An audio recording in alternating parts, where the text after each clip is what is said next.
Okay, I guess it's 6:45. Might as well get started here. This is Thursday, June 14th, 2018. This is the Scituate Planning Board meeting. We have an agenda that's been posted. Do we have a second? Second. All those in favor? Aye. Okay, first on the agenda tonight is reorganization of the board. I think, first of all, we've got a new member on the board, new full-time member. Yes. And I see that we also have issued an advertisement for alternate members. Yes, we have. Have we gotten any responses? No, sir, we haven't. Nothing, huh? We're going to have to start pounding the pavement for these Yeah. people. Yeah, I've spoken to 2 already, so we'll see. yeah. I We spoke did to a get it couple. till the 27th, so. Okay. So, in terms of the board, sort of as I thought about this, I have a I guess a proposal that I'd like to make, and that is that that as chairman this past year or so, it's been quite interesting. And I would be interested in continuing to do this for at least another year. Primarily be focused on the master plan.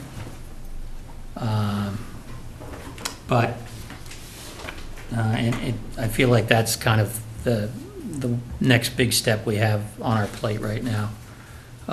Along with the water and sewer,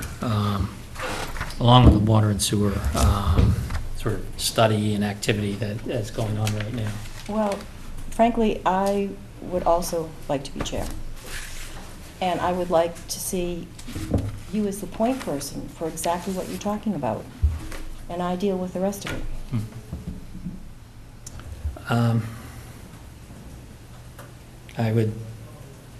To me, I would just like to continue to sort of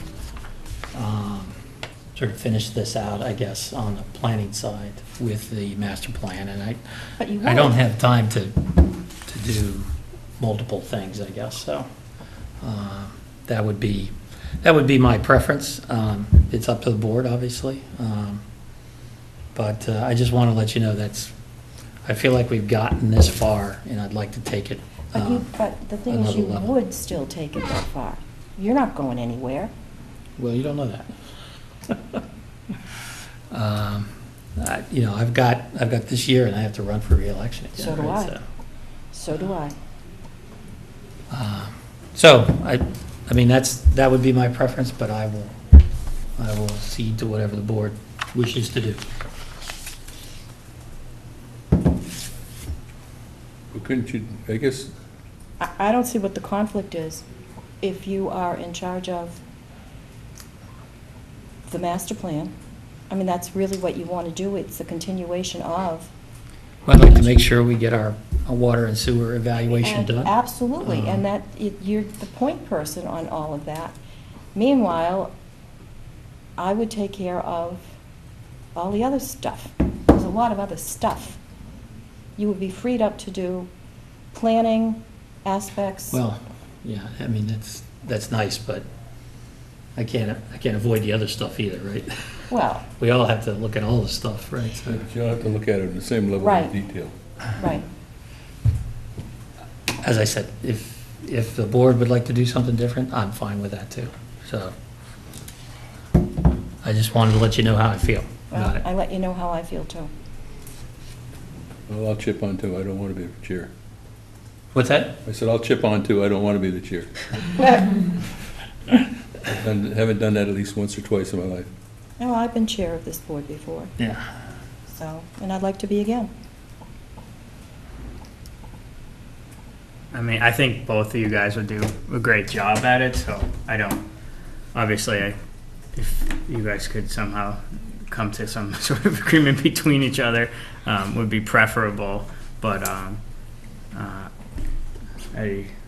don't know, I have to think about it, I didn't really know this until coming in just now. Well, it's just, I think that Steve would be freed up to do as the point person, because it's going to take a tremendous amount of time to deal with the master plan, and water is your thing.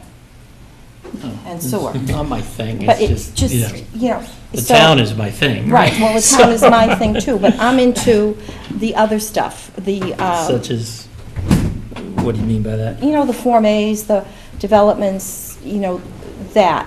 You're into, Well, I think I just spent a full year into the development of the Yes. biggest development in In town in town. a long time. right, so, all right, I mean, I would like to be chair, Steve.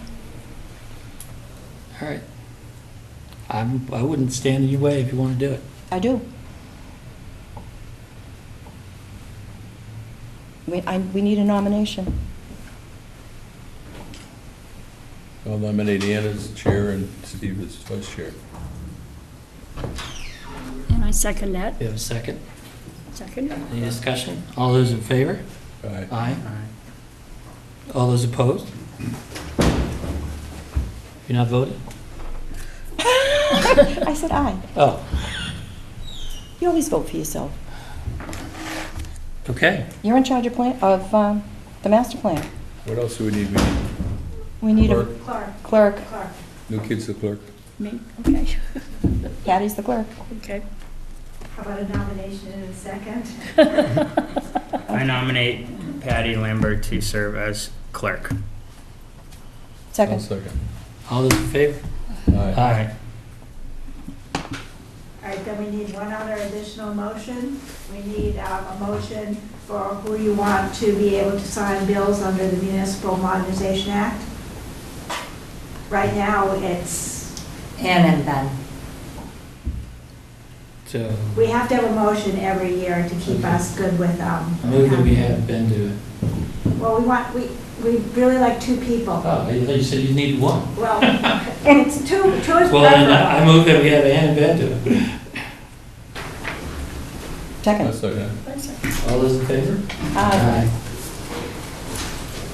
All right, so now while we still have a few minutes, can we start circulating the signature sheets? Because we need multiple signatures from you, because all this has to be recorded with the registry and land court.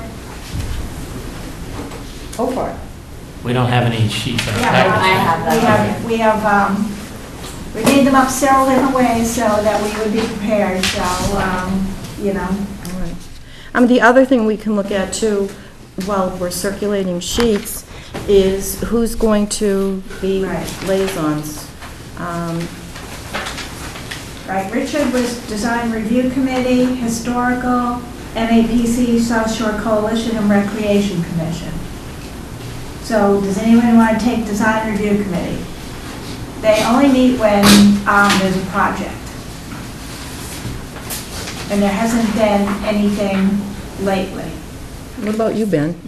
What was the list again? Sorry. Design Review Committee, Historical Commission, MAPC, South Shore Coalition, and Well, Recreation. It's It's everything, those. right? I mean, Yeah. we can change whatever we want to change here. Right, you can change whatever you want. I don't know, last year you kind of filled in the slots, and then when we get another alternate member, you're gonna do this again too. Mhm. So if you want to just immediately fill in the missing slots, then, you know, a couple months down the line, we'll be doing this again. So if you really don't like something, you can try it out now and then figure it out, you know, for a little bit. Yeah, I don't mind doing the DRC. Historical might be a little tougher, as ZBA is also on I'll do that one then. that Thursday. I could give the story then.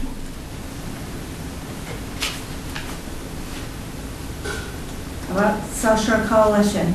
I did it for 25 years, and I don't want to do it again. It's a ringing endorsement. You know, part of the problem with Social Coalition, and it used to meet the third Thursday evening in Hingham. Now, with changes and what have you, they meet at, 1 o'clock on a Thursday afternoon. And it's Well, I tough. can't do that. You know, so it's that's tough. up to you. It's Yeah. really hard if you work. I can't do that, so.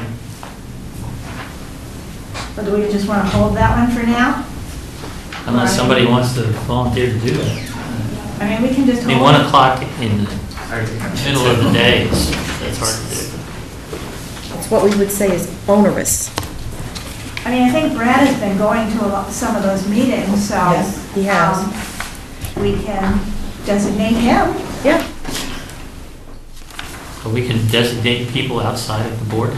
Sure you can. Wow, all right. I used to be I was the selectman's designee to Social Coalition. And I went all the time. But I'm done.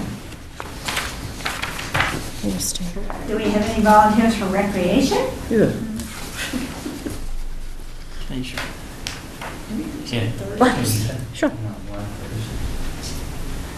When does that meet? Second Thursday. But we meet the second Thursday. And we meet the second Thursday. Yeah, you can't do that. No. All right, then we'll just leave it unassigned for the time being. That works. Works? Those meetings aren't on the TV, right? Recreation. No, I don't think so.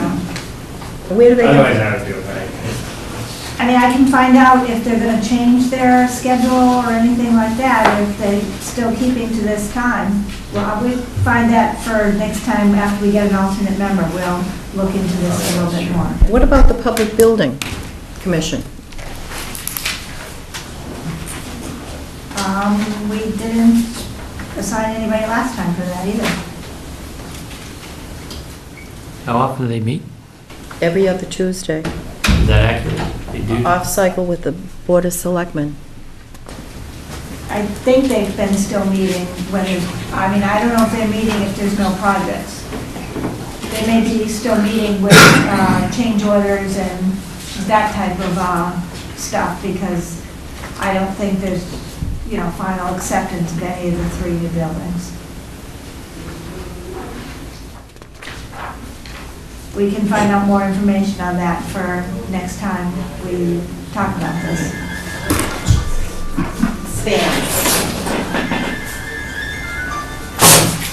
Social Coalition, we know where we are. What's that? Social Coalition, we know where we are. they left their phone. Many people get calls for electric bills and credit card. Oh, my God. That happens when you don't pay your electric bill. They want to give you This is an urgent call about your electric bill. Okay. All right.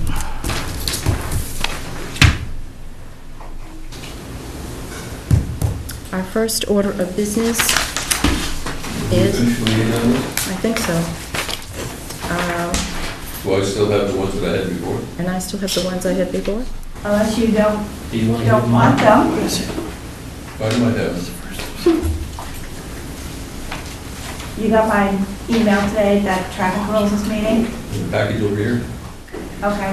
When are they That package meeting? too? That's old one. Oh, that's an old one. Yeah. I was just. Yeah.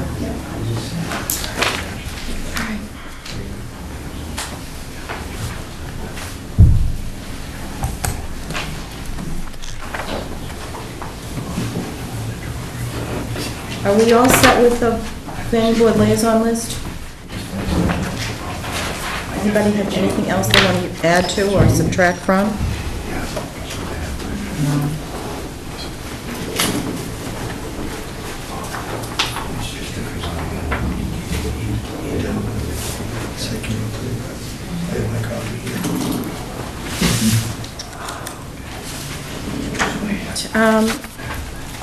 Our next item is an informal discussion for an apparatus bay and antenna tower at Hummerock Station Number 4, River Street, and antenna tower at Station 1, First Parish Road, and an electric signboard at Station Number 3, 800 Chief Justice Cushion Highway.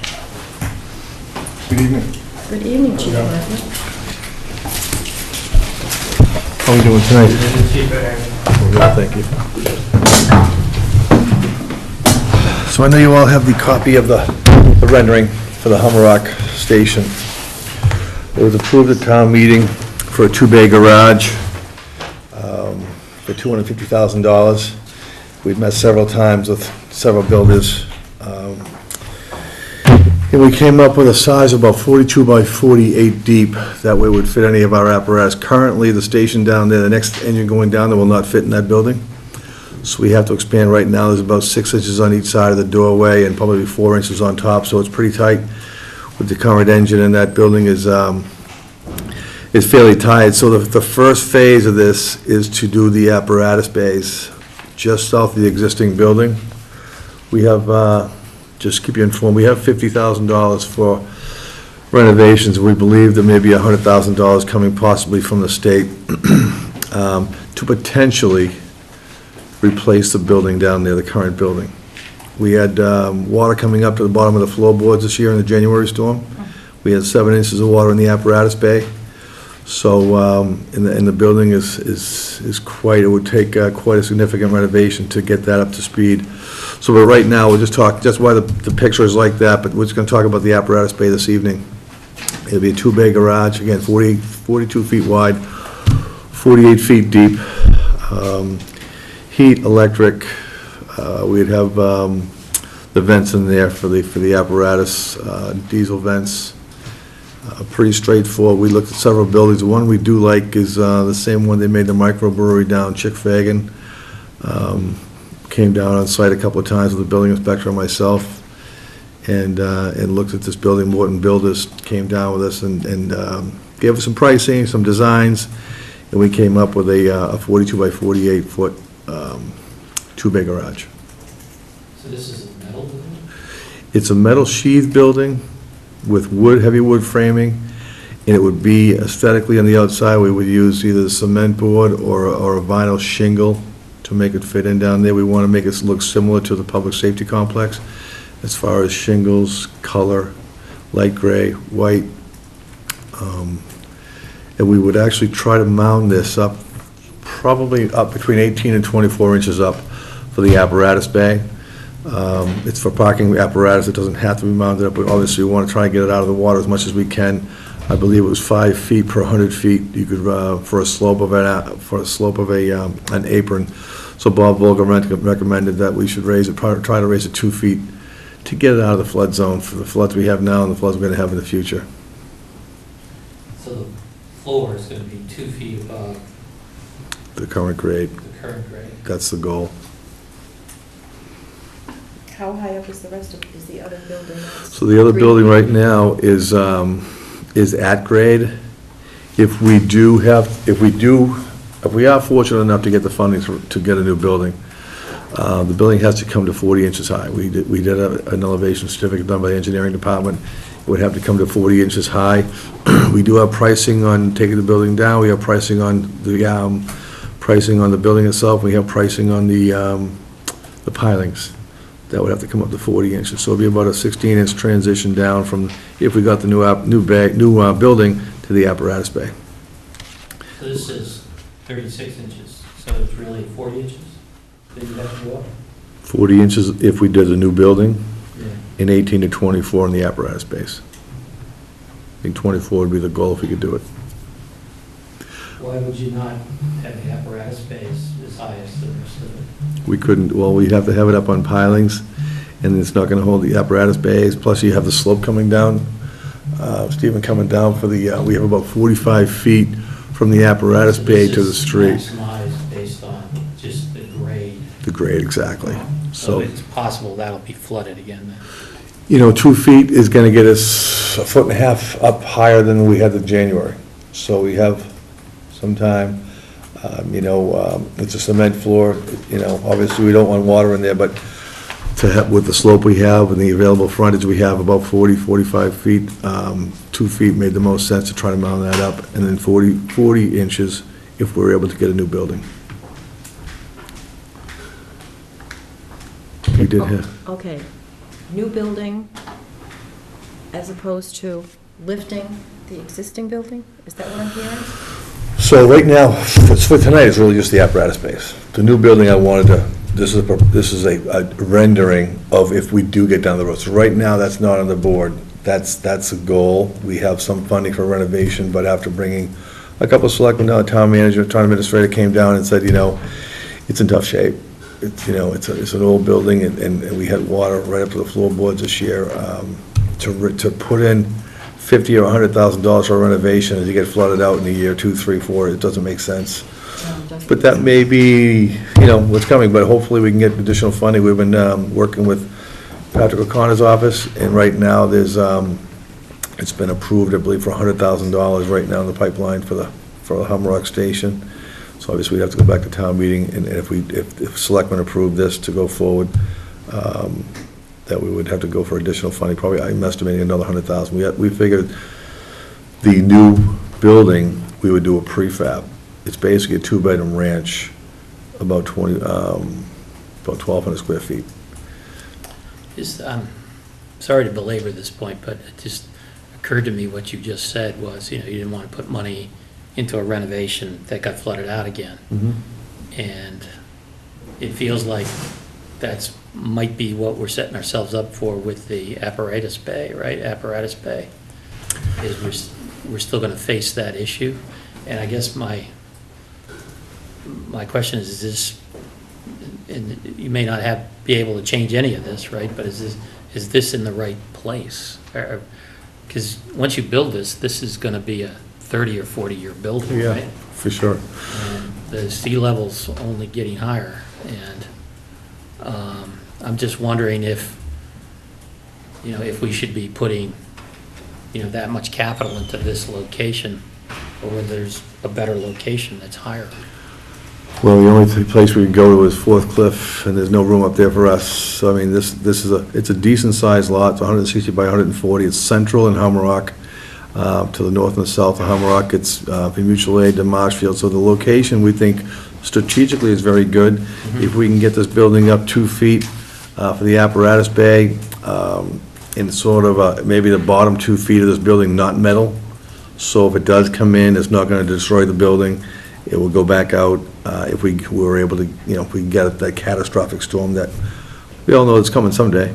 Is it possible to move it back and lift it up so you get enough grade? Then we get into the septic. The septic's out back. So we have to worry about the septic, which we did have tested. It's working fine. We had a test done down there by Pete Spencer. So we'd have to shake the septic and put it further back. I'm not sure if that's feasible either. But I think with 2 feet higher, we'll in the bottom, maybe 2 feet of this building, if we do non-metal, if we got that, I mean, we had the highest tide on record in January, as we know, so we're trying to, if we get 1.5 feet higher than that, I think we're doing fairly well. But I think that's the best we can do for our slab. All right, so let me see if I understand all of this correctly. This rendering that we have of the proposed either rehab or new building is not on the table this evening. But it's not. It's strictly the apparatus bay. It's strictly the apparatus bay. And is that connected to the existing So right station? now, we're going to have that, it's going to be about 3 to 5 feet south of it, and we're going to have a breezeway going to it. So we're anticipating when we build this building, we're going to have a door. If we get this funded, it's going to be designed for that new building. If not, it's just going to have a breezeway going from the existing building to that Like an apparatus. enclosed breezeway or just a Enclosed, breezeway? yeah, it has to be weather tight. So that's what we're going to do. So there's a door anticipated for that in the future. And fortunately, the door on the south side of this building is right in the middle of the building, so it makes it functional for this building and for the next building that would go up there if we got there. When do you know about the grant? Excuse me? What's the time frame? Well, it got through the Senate, so it's in the state, but Patrick O'Connor feels very confident that we'll be getting $100,000, but obviously until it's done, it's not done, but we feel, he feels confident he'll be able to get that funding for us. So I would say that's probably, it's this fiscal year, I'm saying hopefully in the next 6 months we'll know. I hope they'll know before the town meeting in the fall, and then we can get better pricing. We have pretty good pricing, what we know it would cost for the pilings, for the demolition of this building, and like I said, that would be a prefab building, if we, besides the apparatus, but the other building would be a prefabbed 1,200 square foot, basically two-bedroom building with sort of a triage room in there and a handicap bathroom. Patty? Ben? So, forgive me if you covered this, but what is the limiting factor on raising the grade? We want to have, well, so the grade for the apparatus bay, basically we want to have a slab, and it's a slope distance in front of the building. For the trucks to get? For the trucks to get up there. So from what I understand, it's 5 feet. You can raise it 5 feet, different, a 5-foot difference for every 100 feet. We get about 45 feet, so we'll figure around 2 feet would be a safe bet to meet that grade level from the building inspector. Okay, and that's why you couldn't raise it more? Yeah, you don't want to put in pilings with trucks up there, you know, it's just, the trucks are heavy, it's just not gonna, it's not gonna work. So the slab is the best route, and have it up, mounted up 2 feet. If it may be 27 inches, we'll go as high as we can to meet that grade, looking at the future storms that Stephen's speaking of, so. And then on the existing building, or apparatus bay, I should say, the main concerns are the garage door height and the elevation. Those are Yeah, the garage, the apparatus bay itself is just, it's extremely tight, and the next engine going down is not gonna fit, so that's a lot what precipitated all this. Listen, we have to start thinking of the future. We Right. brought this up a couple of years ago. The initial amount of, I think, 175 was allotted, and 75,000 next town meeting, and this past town meeting, we allotted 50,000 for the renovation of the other building. Especially after this winter, we looked into this and said, it doesn't make sense to put 50,000 into that existing building the way it is now, the elevation it has now. So we started looking for grant opportunities, which I spoke of, and additional funding down the road. We feel about 250,000 for that would probably get us a new station itself. Now, are you gonna go to the capital plan for this, too? That's what I'm going to go to eventually, yeah. So I think we're holding off on the existing building now, because all we have is the 50 for renovation. So basically, what you're in here for is an informal discussion, to see what we think about it. Yeah, exactly. We want to get, you know, everybody on board. We did talk to the conservation agent, we talked to the health department, have ongoing discussions with the building department. So I wanted to, you know, bring this in front of you, listen to your concerns, and let you know what our plan is. It was approved at town meeting, so I would like to try to get construction going this fall for the apparatus bay, because we do have a new engine being built now, and we anticipate probably by the first of the year, we'll be putting a new engine down, or a different engine down there that won't fit. I would say that, you know, just as an informal discussion, my major concern is making an investment here in a place that's going to potentially flood again. And it seems to me we just got a grant from the state to evaluate municipal infrastructure and sort of the pressure that's going to be on the municipal infrastructure related to rising sea level and all of that. So I would just hope that, you know, we're looking at the options hard enough to say, how do we think about this 20 years down the road? Because I'd hate to build all this and then just see, you know, the bottom half rotted out after, you know, the six storms that go by in the next 2 years. So that makes sense, Stephen. So we if we could move this back a little bit and get a little higher, 27, 30 inches, it would make sense. But from what I'm understanding, the slab for the weight of the engines and whatever else can be down there, we have to have a slab, a heavy, you know, we won't put the apparatus be on pilings, but if we can get this 24, 30 Yeah, I inches wasn't higher. suggesting you needed to put it on pilings, but, you know, slabs can be built as high as you want to build them, right? Yeah. So it's really about whether it'll functionally handle the trucks, I think, is really Right, the issue. right. So I think the goal is to go as high as we can with the slope, to have a fair slope for the engine to get back in and mount that up, thinking exactly what you're talking about as far as the future floods. So, and that's. Is there anything inside this besides, is it just a big open bay? Are there bathrooms? Are there Open bay. electrical? Are there? There's definitely gonna be electrical, there's gonna be heat, and there's gonna be vents for the diesel in there. So I would say, you know, as part of that, think about electrical and everything being Exactly. well above any floodplain, right? Yeah, we'd probably put one of those small wall heaters, you know, the wall units now up that they use in some of the homes now, so trying to get everything off the floor and try to make that bottom 2 feet of this building, that's sort of weatherproof, if you will. With a drain. Put a drain in it. Put a drain, or we slope the floor slightly forward and the drains The out. ocean comes in, there's nowhere to drain. I know. Yeah, right. And you don't want to put it it on Fourth Cliff, because eventually it will be an island. Yeah. Is there That's coming. maintenance that's done here? Like- Maintenance is all done at our Station 1. You know, you might do like, you know, but they just check the trucks down there, but we have any apparatus maintenance, we do it all at Station 1. So there's no, like, oil and grease and Nope, stuff like that? nothing down there, we do no oil changes done there, it's just like at Station 3, everything's done at Station 1 right now. Seems to me that, you know, this just is going to take a site plan review, right? Right. I mean, But I think once they get their ducks in a row. I would say, you know, this looks like future, but you probably need to come in and say, what's happening now, right? And have a diagram that shows Yep. what's happening now. So, you know, there is a site, you know, basically the site plan, but in the second page is showing the existing station, in the red line, the proposed new station, and then the apparatus bay. So the proposed fire bay building is the apparatus bay?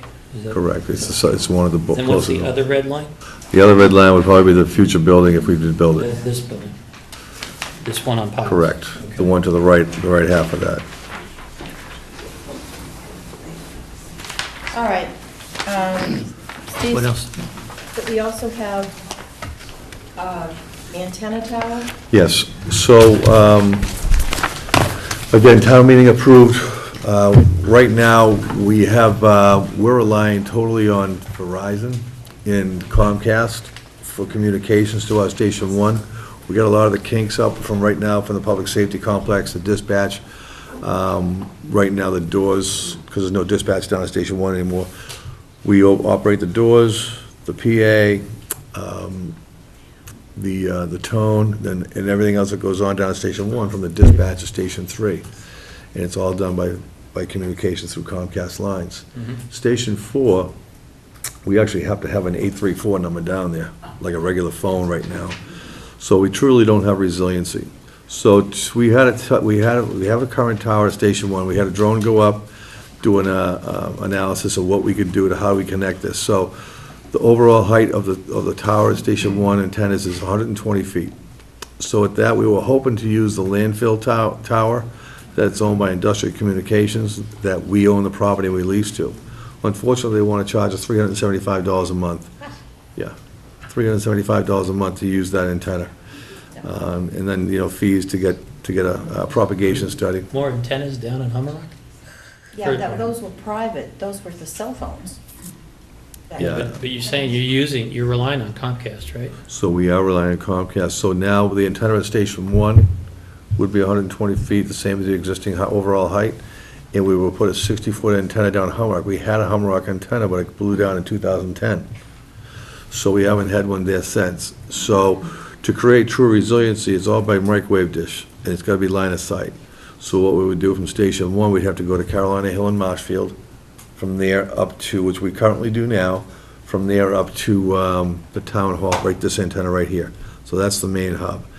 And the Hummerock one actually has a line of sight right here. So we have to put a dish down in Hummerock directly to this antenna here. So that being said, all of our communications, all of our radios, all of our phones, all of our TV, everything would be done by microwave dish, and not relying on Verizon and Comcast. If we got a Category 2 hurricane, the estimate is 25 to 28% of your trees coming down. So we had less than 5% of the trees come down this March storm, which was significant. We had 40 poles down. So being out of communications, and we were for a while, actually, we had to put a portable generator over here to run our communications. It took us about, we fortunately had it set up ahead of time, come up, start it up, but to have true resiliency with the storms we're going to get in the future, if we get that hurricane, then we're going to be down for weeks.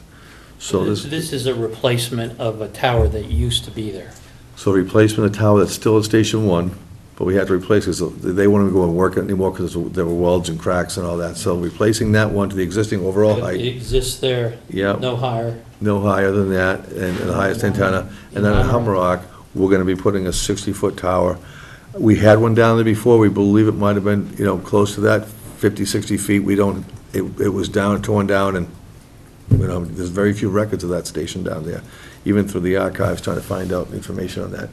So, those are the two antennas we're trying to propose to have true resiliency for communications for many years to come, especially if we do get a significant storm that brings down Comcast and Verizon. So I think what we need to do then is to put it down, all down on paper, height, everything, and we'll have a Yeah, I have that. Site plan. Site plan review, right? site plan review. Sure. Because you need to notify all the neighbors. Right, so that they know what's Yeah. going on, Yeah. okay? Sure. And the last thing we have here is a electric signboard up on the public safety Yes. building. So, Saw the rendition. Is this a digital internally lit sign? it's a digital sign, internally controlled. So, and I know it's not. Like a LED? LED, correct.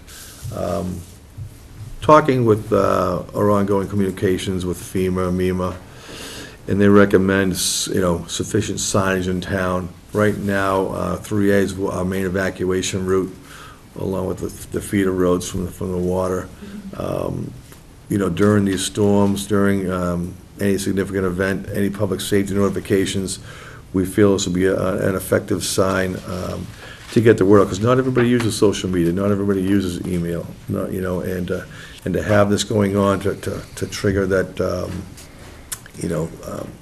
start your planning now for the storms. But there's a lot of different things in public safety we could use a signboard for. There are several towns. I actually spoke with the regional director of MEMA. He lives in Canton. He says they have one in front of their town library. It's electric, and they said the communications on that's outstanding. He says there's so many things, so much information they can give out to the main road going through. So this was all proposed as part of the public safety complex. We did run the conduit ahead of time when we built the building. We also got a $10,000 donation from Columbia Gas for this signboard. One of the things, Chief, I'd like to do, since we had a public hearing scheduled at 7:15, and I think that this is important. So I think, Karen, Steve, this would be another site plan review, would it not? I think this would be a special Permit. permit, wouldn't it, Karen? It's not a special permit from the planning board, it's a special permit from the ZBA, after input from the Planning planning Oh, board. it has to go to the ZBA? Yes, because it's a sign in a residential district. The size of it, I think, is going into, I thought it tripped some of our requirements too, so maybe I And missed also, that. too, we need to know exactly where it's going to be in front of the public safety building. Okay. Yeah, we have a conduit site out there for the original plan, so But we really don't have time to go, I got it. I just wanted to bring it in front of you, Yeah, let well- let you know that's on the radar. it is on the radar. It's there. How big is it compared to the high school sign? I don't think it's much bigger than that. So right here, you're talking It's 3 generally the same 10 by size. 5. 3 feet 8 by about 8 feet wide, and that's probably not the total screen. But you obviously want to make it big enough with the traffic going at 50 miles an hour is going to be able to read it. It'll be lower to the ground than the high school sign, because as we leave the apparatus bay, we need to have line of sight up and down Route 3A. You also need sight coming out of man lot. Yeah, but this has got to be at least 50 to 75 feet north of man lot. Okay. And it's low enough that I don't think that's in. And which way will it face? Will it face forward, or will it be sideways? The angle so it can be read from the north and the south. All right. Anything else from the board? No, I just think, we'll do it at a site plan Yep. review, right? Okay. All right, thank you, gentlemen. All right, our next item is Roach Field, a public hearing.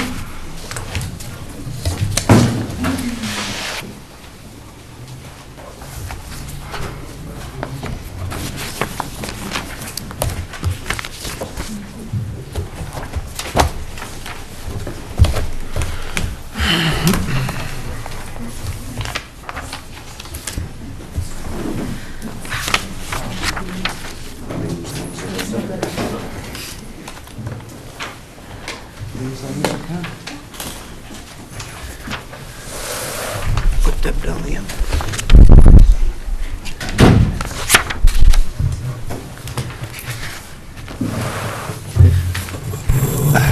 All right, Mr. Chairman? Madam Members of the Chairman, board? now. Madam Chair, oh, I'm sorry. it's perfectly all right. Sean Rearrange. McCarthy. Reorganized. Great. My name is Sean McCarthy with the Department of Public Works, and with me tonight is the design engineer from Merrill Associates, Deborah Keller. And with me also is the resident who started this vision, obtaining CPC money, Dan Fennell. This is to improve the parking situation at the Roach Little League ball field located on Beaver Dam Road on the corner of Clifton.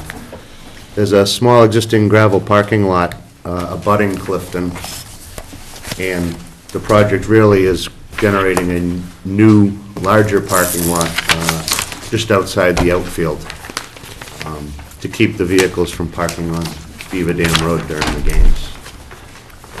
And I'll turn it over to Deborah to get into a little more detail on the design and specifics. As you can see in the plan,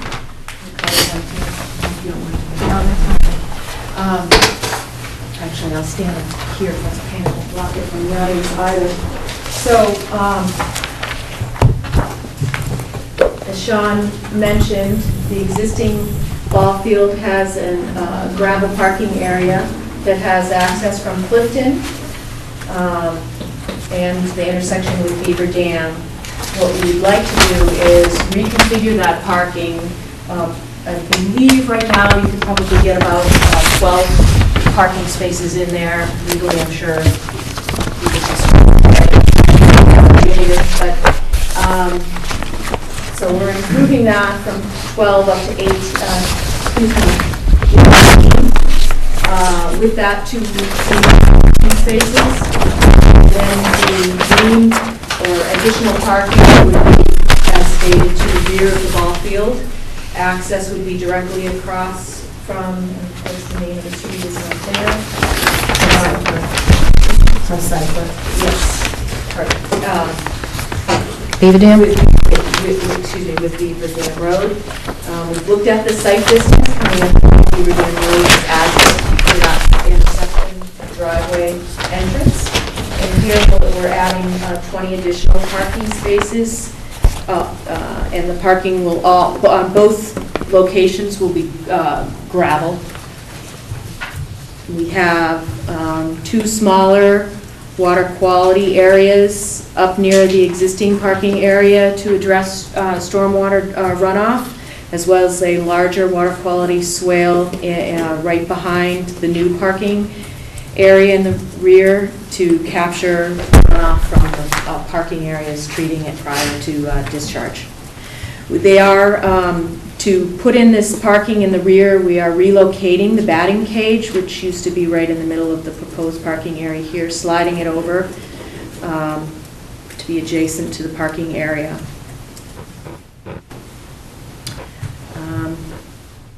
In general, that's the basis of the project. We did review stormwater and go through the stormwater compliance with DEP and the local stormwater bylaw. We had a peer review completed, and that should be in your package as well. I think I can pass it over to Dan to give a little more history. Sure.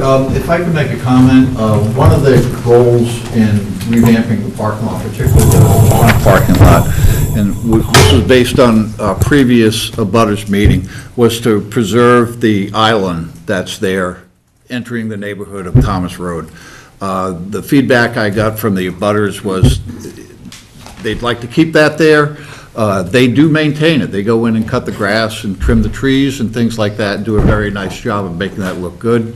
The description they gave to me was it's the entrance to our neighborhood is what people see in the neighborhood. So that was one of the goals when we first started looking at any configuration in the front parking lot. And we were able to preserve that with this design here. The existing parking lot has 2 entrances and exits today. One, which I think is very dangerous, because it's merged with Thomas Road and Beaver Dam Road, and you have people coming down Thomas Road and people coming out of the parking lot at the same time. And I don't think it's a very good design the way it is now. And I think closing off that entrance and making one entrance and exit into the front parking lot will be a big improvement on not just the traffic, but the safety there. The whole reason for doing this was really the safety of the children and the parents who use the field, For years, when I was part of Little League, I'm not anymore, but when I was part of Little League, we used to get complaints from the police and certainly the neighbors blocking not just Beaver Dam Road, but Thomas Avenue, presenting a very dangerous situation, I think, by blocking emergency vehicles from entering Thomas Avenue.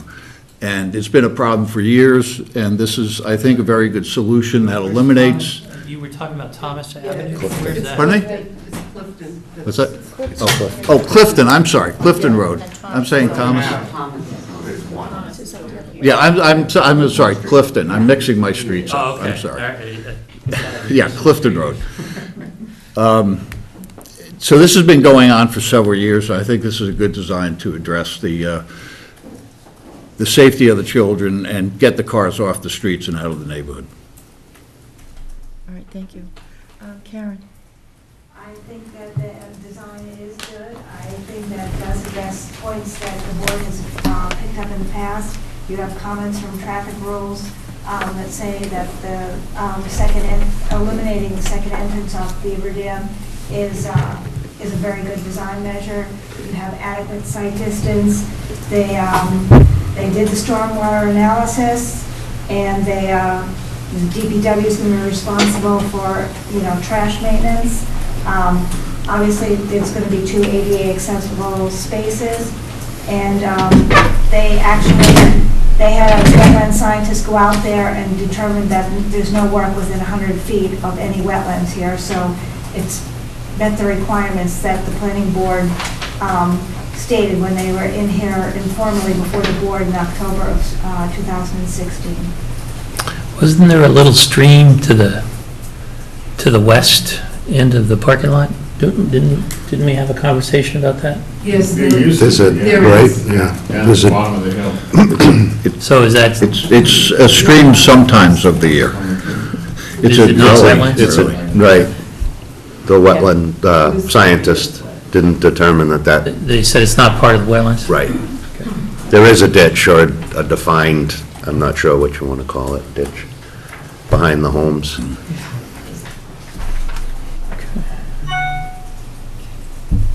Well, I do have a couple of questions for you, and I think it sounds like it's a good idea to limit it to a single entry exit over here, but as I look at it, it looks awfully tight, and I can envision a place where this just becomes just a trap for everybody who's in there trying to get out while people are trying to get in. Has this gone through some, sort of parking analysis or something? I mean, it just looks like it's 24 feet to get in, then it necks down, and then the space, you got 2 spaces that abut each other with maybe 18 feet between them, and everybody's trying to come in on this one entrance. I think the reason the other entrance was there was to allow through traffic, right? So I guess whoever did the design on that, I guess I'd like to understand just how tight this thing is going to be. Sure. It's a 24-foot wide aisle throughout the whole parking. There is a small turnaround at the end to allow, if people drive in, park, and need to come back out. I mean, like a back out place, it's not Yeah. really a turnaround, it's a back out. No, back out here. What we were looking at was to minimize the amount of gravel area, but the area is flush with this grass lawn area, so if there is a conflict, there is room to drive here to be able to turn around. What we were looking You mean at. onto the island? Not in the island, Oh. no, near here. On the other this side, towards the ball field? Towards the ball field. But you do have visual, as you're pulling into Clifton Ave and on Beaver Dam, to see the parking lot. It's not completely buffered, so it is visual from that intersection, so you'll be able to see how full it is. So hopefully that actual occurrence won't happen that often, and that people will get used to having to come back out where we have more parking spaces. Hopefully, or, No, how does it happen? It's going to have to be you know, through experience, I can't honestly tell you, but we have tried to address circulation through there, maintaining the full 24-foot wide aisle, which is adequate for two-way traffic. Okay, if I may, yes, you're correct, 24 feet. However, we all know that there's always, you know, mommy or daddy that's going to drop the child off, pull into the parking lot, and then leave. And I'm wondering if the two spaces that are closest to Beaver Dam, if those were then opened so that it's one way. You come in right off of Beaver Dam into the parking lot, drop off the child and/or park, back out and come out onto Clifton and take a left. Otherwise, you're going to have a mess. And these people, you know, they don't drive, they aim. So, and also if everybody's going in the same direction, we don't have to worry about little kids zipping around and keep things under control. I mean, I for one would be willing to lose those two parking spaces, make that, because that's basically where the entrance is now. Sure. So that it then becomes one way. I love one ways. They're wonderful. And so it's. I think this would give you a much better chance Yes. of Appears as being one way. successful doing that, You're right. right? You would, I would. I mean, it looks like a mess otherwise, I agree with Ann. Would suggest narrowing. You'll get your chance. Oh, sorry. First time. Not to worry. With that scenario, I would suggest narrowing the driveway so that you indicate as well as have the signage for one way so that you don't have Yes, someone coming in. absolutely. Yeah, there needs to be a do not enter sign, so nobody goes that way, right? So. Yes. I think that would work beautifully. I really do. And, all right, you're losing two parking spaces, or what, you know, whatever, but still, it just makes more sense. We can do that. Okay. Patty? Yeah, it's a Okay. little crowded up there, I was up here today, and it's a little messy, and I can see how you get realistic concrete coming off of the gym. I was in the back one, I'm not a parking authority at all, but it just looks a little dangerous coming out of there, but obviously the sight lines are fine. Yeah. And for years and years, just driving probably too fast down there. To be honest, going out and asking for the measurements, I was like, oh, you know, what are we going to do? We Yeah. might have to grade a little bit here. And they came back and they're like, oh, yeah, but you can see all the way down to the railroad tracks. I'm like, Yeah, you can? But when you're out there, yeah. Yeah. So my comment, I actually went and took pictures from that area, and from that observation, it's actually a better line of sight from that parking lot than the parking lot on Clifton. Okay, it sounds great, it certainly needs to be done over, that's for sure. Ben? Couple questions. One thing is, I know this part of the area because I sometimes walk up Beaver Dam Road, and there's a sidewalk until about Clifton. So I was curious if you could comment on, so noting that there's no sidewalk connecting these two parking lots. So I was wondering, I'm assuming the proposed hangout area is going to be near home plate, that side of the field. So I'm wondering, could you comment a little bit about pedestrian circulation, how this is going to work? There is fencing along Beaver Dam that encloses the field, and actually, there's a fence along Beaver Dam, there's some lawn, trees, and then there's a fence for the field. And so there is a walking path just behind the bleachers that we envisioned being the connection between the two parking areas as well as the fields. Okay, so it'll be all self-contained. It keeps people off Beaver There's Dam the Road. ball field fence, and there's another fence here. Okay. Another question, so two more questions, I guess. The other question was in regards to, is this project meeting all of the ADA requirements in terms of accessibility, and does it have to?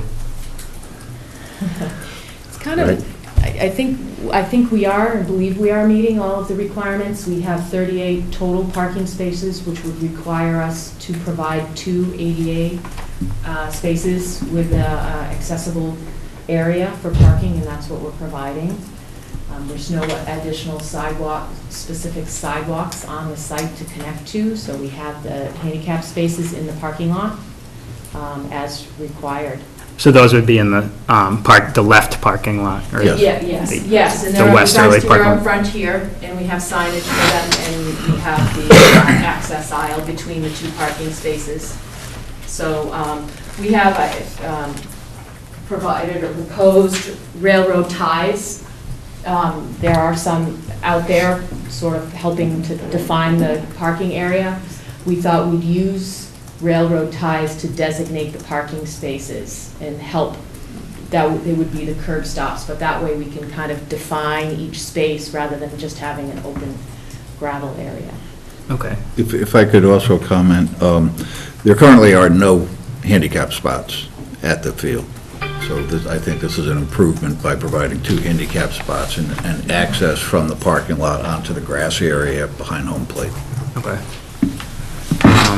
And then lastly, could you just comment a bit about the water quality areas in terms of, are these just going to be like loam and seed basins, or there's going to be some sort of planting plan? Or? They are just sort of, these 2 front ones up near the existing parking area are approximately about a foot and a half deep, so they're quite shallow, so we've kind of graded them to be sort of like a natural bowl. We anticipate them being a loam and seed area that could be mowed. They have a spillway out. The larger one in the back, again, is a little bit deeper. It's about 2 feet deep. It, again, would be loam and seeded. Did not anticipate any particular plantings at this time. And they do help recharge. We meet the stormwater criteria for the proposed parking in the rear, full 80% TSS removal. In the front here, we're just shy of that, but it's 73%, which is much better than what was there before, where there was no drainage treatment at all. Thank you.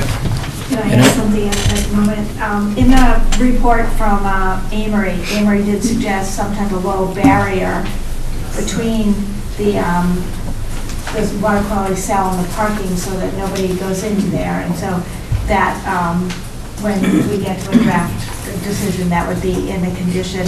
What would the barrier be? I was envisioning doing some type of alternating a boulder or a rock with a shrub so that it's not sort of a hardscape and something that would still stop a vehicle. It sounds like the boulders would. Yeah, yes. I wouldn't put on the shrub. We'll have to strategically place them. And there's no worry, how long will these retain water? Like, what's the? It's less than 72 hours. In the drainage report, I believe both of them drained. Was Amory concerned about, somebody? No, Amory wasn't concerned about that because I believe they do drain in less than 72 hours as required. Just thinking of all the little kids who might be around.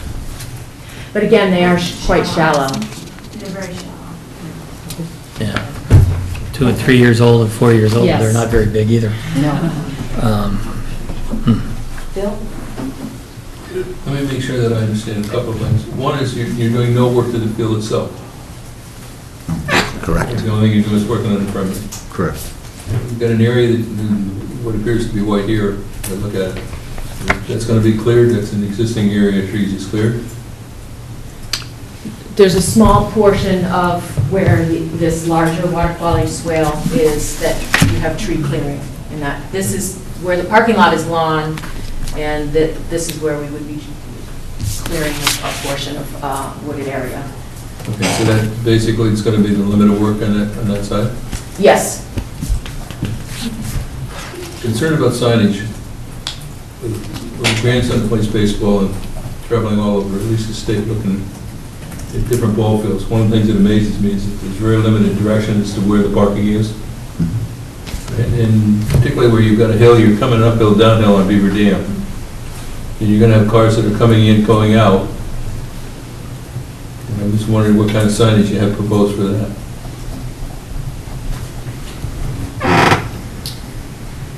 We show any at this time? We don't show any, I just have some no parking signs along the driveway entrance, but no ball field signage.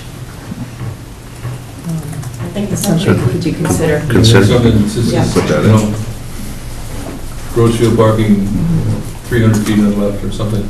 A warning, advanced and one at the entrance. Yeah. Is that what you're thinking? Yeah. You're gonna have people coming out, and contrary to popular opinion, it's a pretty good speedway. It's a 40 miles until you hit the top of the hill where it switches to 35. So it's pretty fast. Used to be better than that before they took the bump out. All right, I'm going to take the time now to open it up to the public. Please just give your name and your address. Who would like to comment? Yes, madam. Me? You. Hi, Becky Malamet, 195 Beaver Dam Road. I have 3 questions. I don't know if that's, go for it. Okay. One is just how you came up with the total number of spaces that were needed. The other is just confirming that the white birch is the only tree that will be removed from the fence line. And the other is the total square footage of trees that will be lost in that wooded area.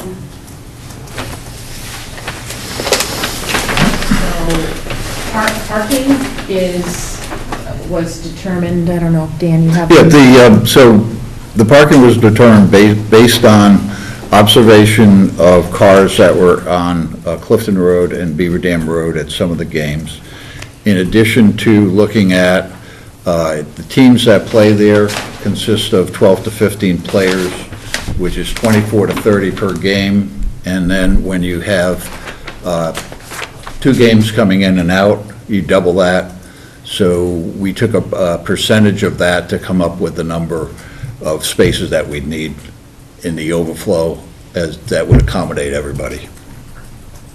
So for street trees, all of the trees along the ball field are set in between the fencing except for that birch that's at the entrance, which is growing right through the fence. So that is, yes. That's the only one That's the only one being removed here. We are retaining the 2, there's a 20-inch and an 18-inch right on either side, so we've tried to tuck in the grading there to stay away from them so that we can maintain those trees. And the square footage of the wooded area that's going to be. I did scale that. Did you scale Yeah, that? I did scale it. 240 by- In the office, we scaled about 10 feet down the bottom and 50 feet up top, so. Yeah. It's whatever the area of that, I didn't take. Okay, no, I know. Yeah, I don't know, I didn't identify how many trees were in there. I Yeah. do know that in this area up in here, there's a section of like scrub brush Yeah. where we really get into the trees. Yeah. So we were hoping that we would minimize the amount of trees that we would be removing overall. But that whole scrub will be gone. Yes. Yeah, and I guess just a comment to the number of spaces, and that makes perfect sense. I just feel like, and I haven't gone out and counted, I shouldn't say that either, but I haven't seen 20 cars on Beaver Dam or on Clifton, and maybe the residents in Clifton will have a very different perspective on that. But we do get parking off our side court as well, but 20 just seemed like a lot, and it felt like if there were fewer spots, you would lose less of that wooded area, because that's where the majority of the leveling is happening, is up at the top of that. If I could comment on that, Yeah. the time when we, Excuse me. Barbara Keefe, 8 Clifton Ave, when there's that, as Dan said, when one team is coming and one team is going, that's when you definitely would need the 20. Got it. That's when it's the busiest, and that's happening this year on Saturday mornings. Yeah. Yeah, certain times, excuse me, but certain times of the season are more, let's say, parent intense than others. Playoffs, tournaments, things like that, you get a lot of people. You get people from out of town Right. during the summer, Right. for some of the summer games. I was just passing by last week, and I saw 4 cars on Beaver Dam, and then looked down Clifton and could see cars parked all the way down the street, past the parking lot. So we wanted to make sure we had enough space to get all those people off the street, and then in the times where you do have a large number of parents there at the same time, to be able to have people be able to stay off the streets. Can I make one other comment about that? If we could have no parking signs on Beaver Dam, that would be huge I too, think that's because on there. if they're parked on Beaver Dam and we try to pull out of Clifton, Can't do you it. absolutely I think can't that do it, was you on the can't see, plan. it's just not safe. Okay. I think the no parking there. Yes, sir.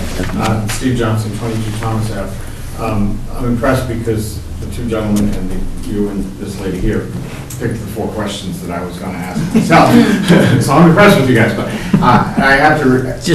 Just luck. Yeah, I have to emphasize the point that you made, is making it a one-way it's almost like a necessity, because that turnaround spot is going to become a parking spot. Right. And my only question is, what kind of, what can be put in place to keep human nature being habitual? The people that are still going to park on Clifton Avenue because they're not going to want to walk from the far parking lot. I think that maybe a letter needs to be sent to traffic rules and regulations and ask them to make a recommendation to the selectmen, no parking signs. But keep in mind, you run the risk of, if you're having company and they park on the street. They ticketed as well. Resident parking only? No. Excuse- Can they put up resident parking only sign? Then you're going to have a resident sticker. No, that's getting a little bit carried away. Hopefully, all of this extra parking, the one-way into the existing parking lot, will preclude people parking on Thomas and people parking on Clifton, and we all know how lazy people are. So, it's the type of thing that, let's see how it plays out, and then if there's an issue, come back and we'll figure it out. Okay? Yes. Could I make a comment on that? Sure. Okay. I also think we could work with Little League to get the coaches to instruct the parents, number one. And number two, if there are people parked illegally, to call the police and start towing them. Okay. That's your call. Little League. Yeah, Pat Devine, 8 Thomas Ave. Quick shout out. I appreciate all of the thinking that's gone into this. I'm very appreciative that it was understood and received that we really wanted to keep the island. Shout out Dan, you steered it exactly the way we wanted it in terms of one ingress, one egress. I think that would make it huge. So most of my comments that I prepared, I don't need to say. One small thing on a one-way pattern and keeping an entrance Beaver Dam end of the island. Just FYI, our snow removal crew tends to use the ability to shove snow into the parking lot. And as we were looking at the possibility of that being blocked, we wondered what our snowplow crews were going to do. So that's another reason for us, anyway, to have one entrance down there.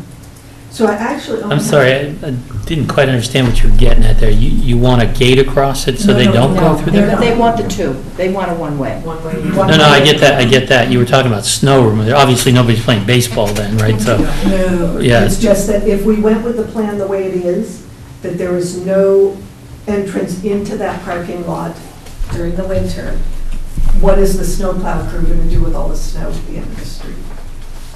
And they put it in this parking lot now? Okay, thank you. So that's resolved. So I only have one question, is probably for you, Deborah, in terms of, on this small water quality cell here, in that space from the island or close to it, there's a really big maple. Yes. Have you thought about what you want to do with the maple? I love trees, but it's, as you well know, it's leaning. It's leaning. So have you thought about that coming down? We were trying to preserve it, actually. Yeah. But we could put that into a plan if that was acceptable. My feeling was... All right, let's direct this to the board. I'm sorry? Okay, that's all right. I think the tree is something that can be discussed between Little League and you, and then figure out what can be done. If the tree can be saved, it'll be saved, correct? If it can't be saved, if it's leaning, and if it's a hazard, I think that's up to public grounds to figure that one out. Okay? So, Steve, you have anything else you want to add? I'm just looking at the list that we sent. The only thing when we saw this the first time, we sent you a letter and said there were a few things we wanted to make sure got addressed. The thing I didn't hear, and maybe I just missed it, who's responsible for maintenance and repair of the parking facilities?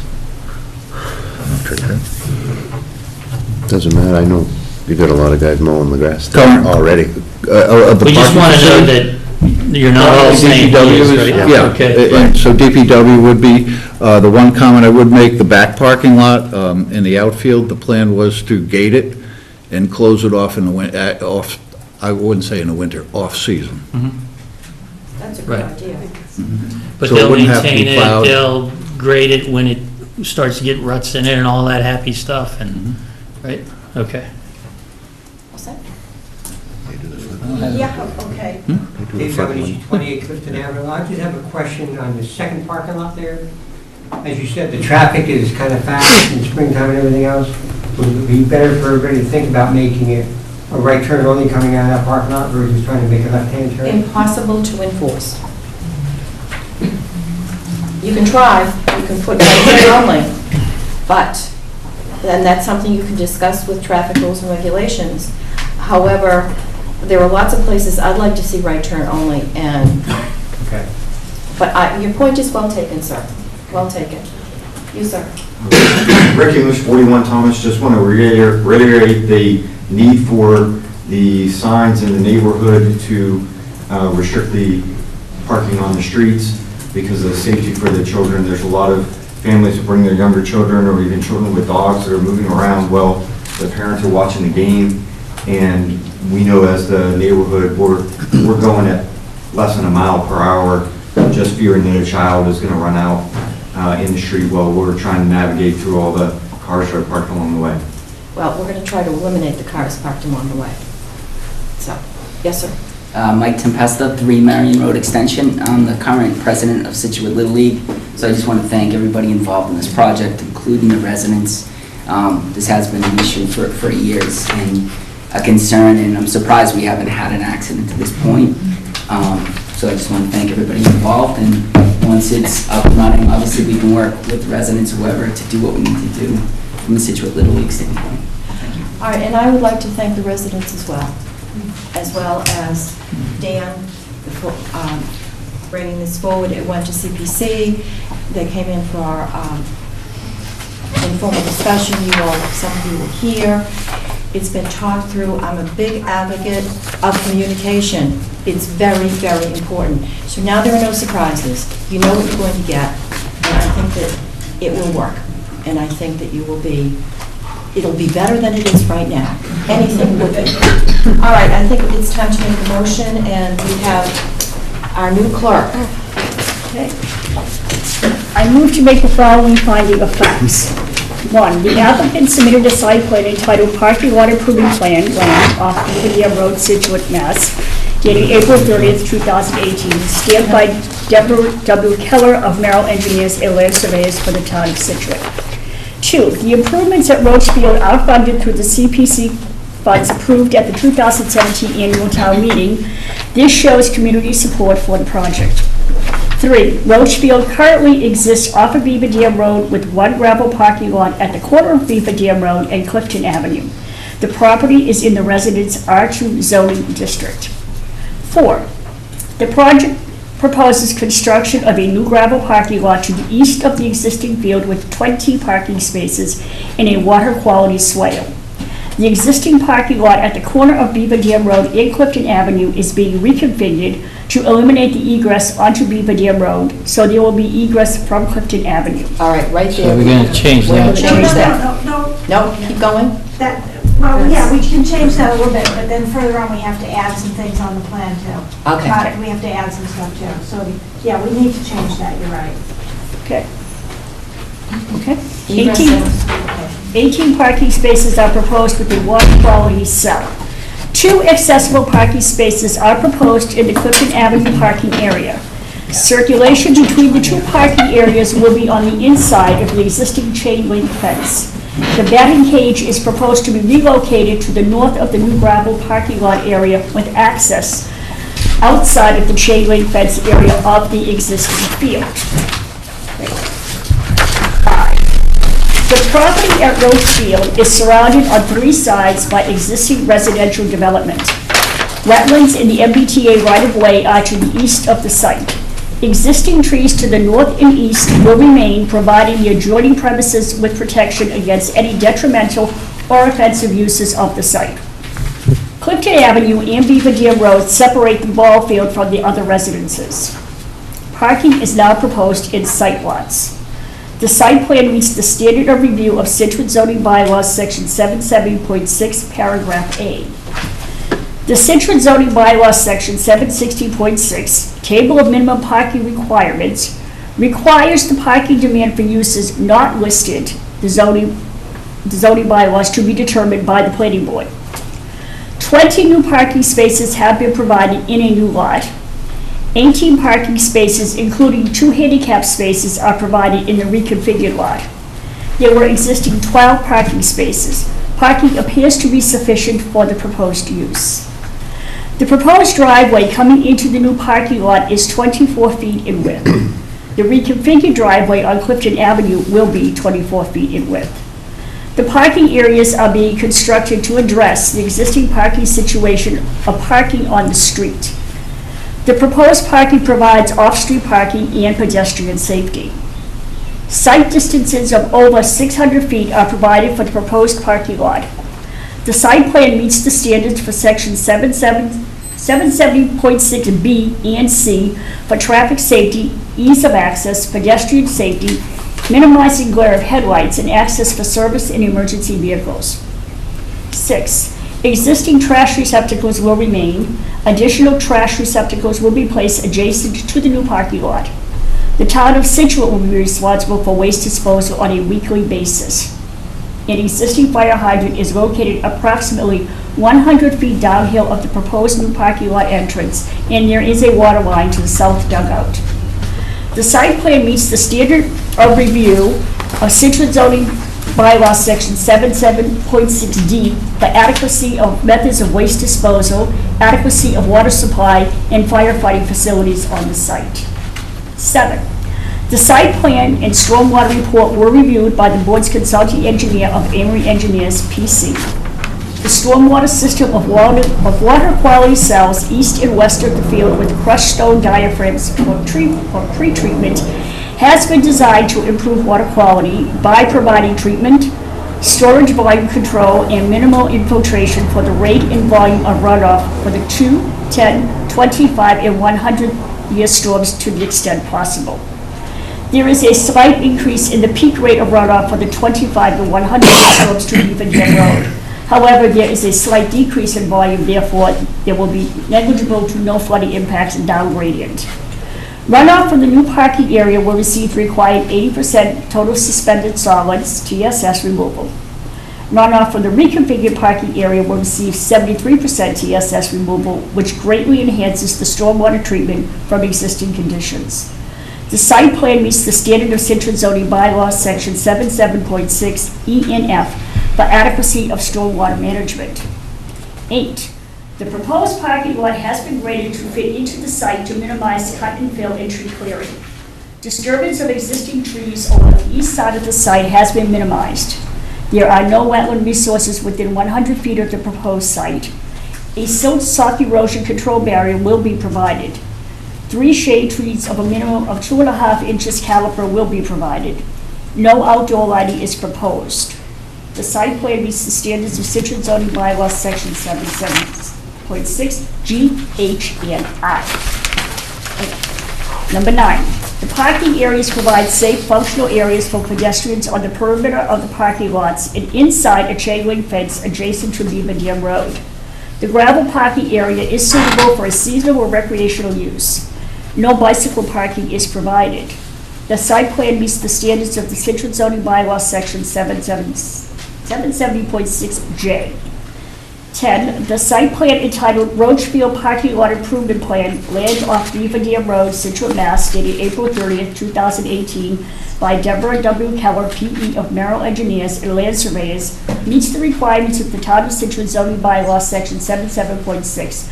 Site plan review standards of review to a degree consistent with reasonable use of the site for the purpose permitted by the regulations of the district in which the land is located. Karen. All right, so going back to the first, number 4, the existing parking lot at the corner of Beaver Dam Road and Clifton Avenue is being reconfigured to provide one-way circulation through the parking lot. So there'll be one-way egress to Clifton Avenue. And then going to the third paragraph. I think you also need to modify the number of parking spaces. To 16? Yeah, you're It's probably a good. You're taking at least two of them out, right?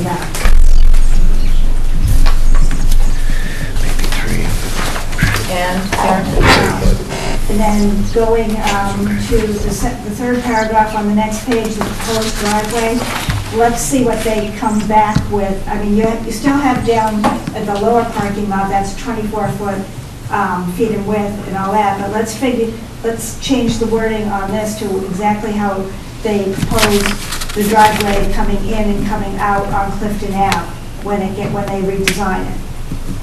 So that it's not going to be 24 feet coming out. You're going to lose two parking spaces Make it a probably, little small. and it's probably you're going to narrow the width coming out so that it will be clear that it's one-way circulation. But so let's work on that wording. So the proposed driveway coming into is this considered the new or the existing parking lot? The new lot is the new lot down there, and that is 24 feet. Right. But if we can leave this, the intent, everyone understands the intent, let's wait till they come up with a new design, and let's match the wording exactly how the new design is. 14. So you're suggesting we should wait on this? No, but just Okay. be a little bit flexible. Be a little bit flexible, because the intent is that it's not going to be 24 feet coming out, but let them see how it lays out. So if she comes back with 18 feet or 16 feet, it's still one way, and it's still meeting the intent, but we don't know until they take a peek at it. Okay, all right. And then when we But get that's, further- I'm sorry, but that's talking about, we are saying a reconfigured driveway on Clifton Ave is going to be 24 feet wide. We've said that, right? But we're changing it. No, we're saying the entrance is going to be 24 feet wide, right? And we're saying the exit could be somewhere between. then that's more than 2 parking spaces. No, the entrance, the one-way entrance is 24 feet wide. No? We would shrink it. Over here? You're going to shrink this entrance? new coming in? lot. The original plan. This to the 20 parking spaces. No, I'm talking about the other Yeah, side. Here, we would, if we're going to go. Coming in. One way in and one way out. But you're going to do one way this way? No, Yeah. no, that way. That way? Yes.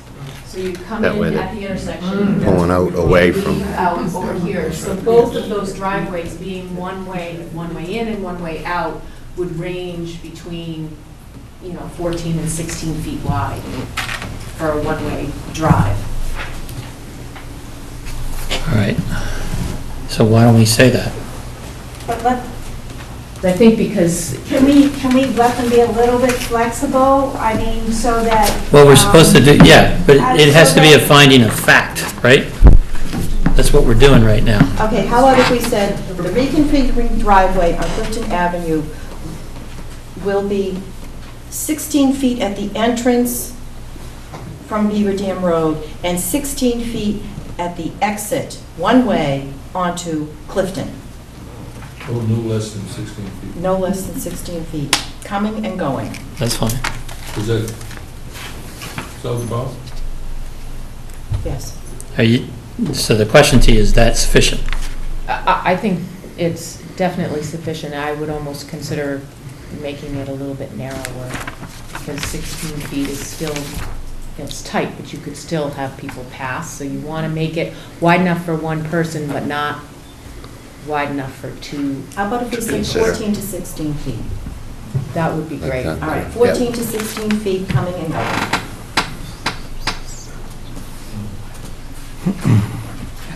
You do want to make it clear enough so emergency vehicles. can Yes. get in. Right. Right. Anything else, Karen? No, not. You need to back up to that second paragraph on that page, right?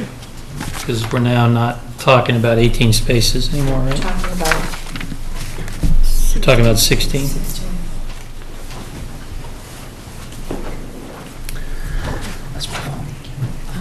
Question on number 6, and this is for the town of Scituate.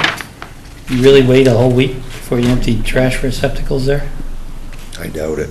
I mean, I would imagine it gets I don't know what their pretty schedule smelly. is, but Is that right?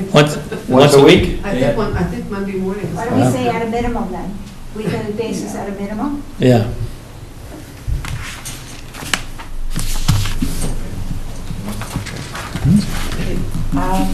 And can we also, well, we'll add another finding of fact. That the DPW has indicated they will be responsible for maintenance of the parking lots. Dan tells me they do now on the existing lot when it needs to be.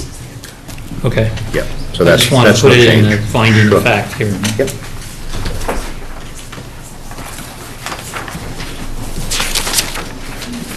Okay, do I have a second as amended?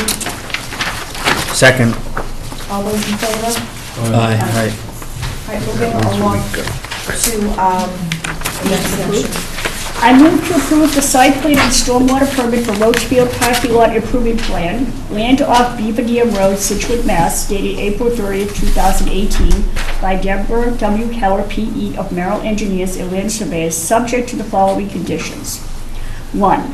The project shall be in accordance with the site plan entitled Roachfield Parking Lot Improvement Plan, land off Beaver Dam Road, Scituate, Mass., dated April 30th, 2018, by Deborah W. Keller, P.E. of Merrill Engineers and Land Surveyors for the town of Scituate. Any further changes from these plans other than to incorporate the conditions below will require approval of the planning board. 2, materials and details of construction shall meet all requirements of the DPW, Board of Health, Fire Department, Conservation Commission, Building Department, and Commission on Disabilities. Where the site plan administrative review requires approval, permitting, or licensing from any local, state, or federal agency, such required approval, permitting, or licensing is deemed a condition of the Town of Scituate Planning Board's approval of the site plan. All necessary permits and approvals must be received prior to construction. 3, any plan changes or changes from the proposed materials shall be submitted to the planning office to determine if changes are insignificant or require a permit modification approval by the town planner or planning board. The stormwater management system, grading, or parking lot locations shall not be changed without prior written approval of the issuing authority. Failure to obtain written approval is a violation of the Town of Scituate Stormwater General Bylaw and subject to fines. 4, the number of parking spaces for a baseball field is not specifically regulated by the Table of Minimum Requirements, Section 760.6 of the Scituate zoning bylaw, but is included in all other uses in this table, subject to determination by the planning board. The 38 spaces shown on Change the... that to 36. 36.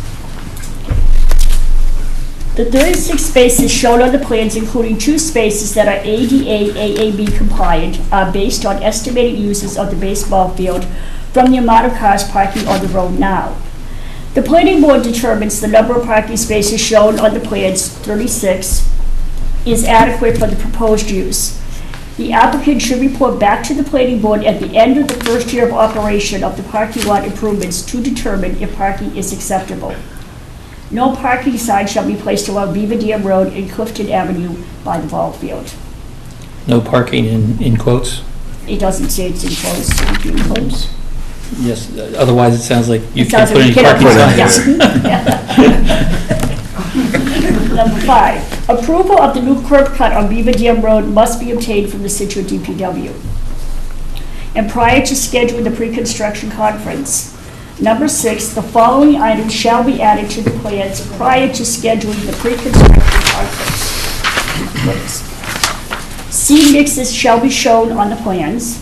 A low impact barrier between the parking areas in the stormwater best management practices, BMP, shall be added to the plan to prevent vehicles from driving into the BMPs. Can we add So, a couple more right yeah, now? we should add the modification to the parking lot. Yep, signage for the, directional signage for the ball field. Material of ADA, AAB parking spots. And one-way circulation coming from Beaver Dam through the parking lot and exiting onto Clifton Ave.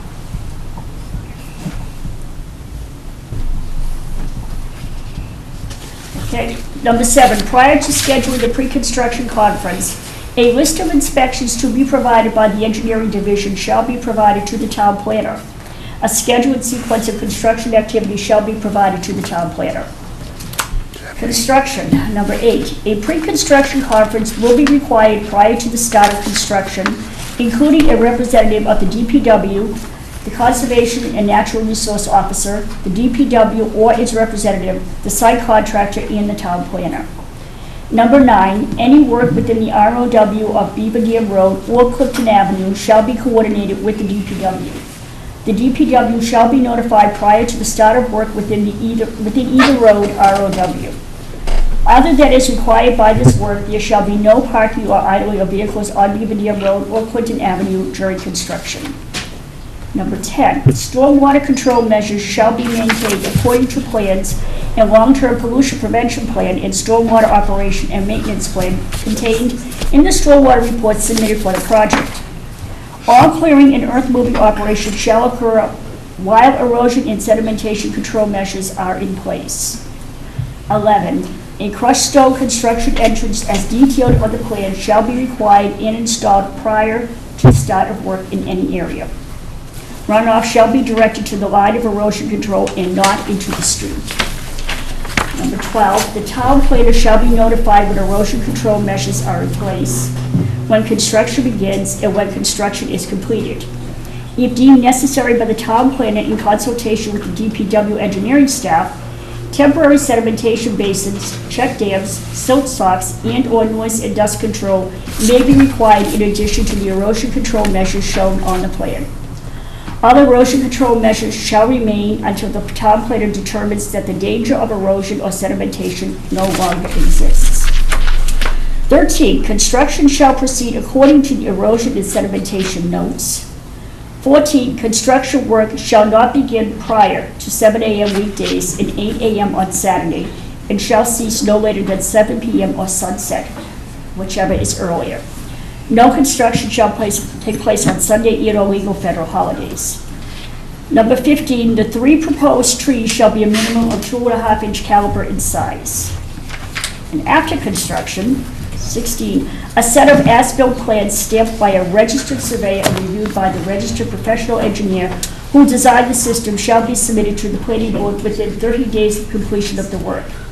This plan shall include the construction conditions of the stormwater management system, grading, parking lots, and driveways. The as-built plan must be found in compliance with the approved permit, and all grading and landscaping must be complete prior to the as-built submittal. Number 17, underground irrigation systems are prohibited from connecting to the town's water distribution system or in any manner using municipal water. All irrigation systems installed must be supplied by on-site sources at the expense of the property owner, with the equal fine levied on the installer of the system. Thank you.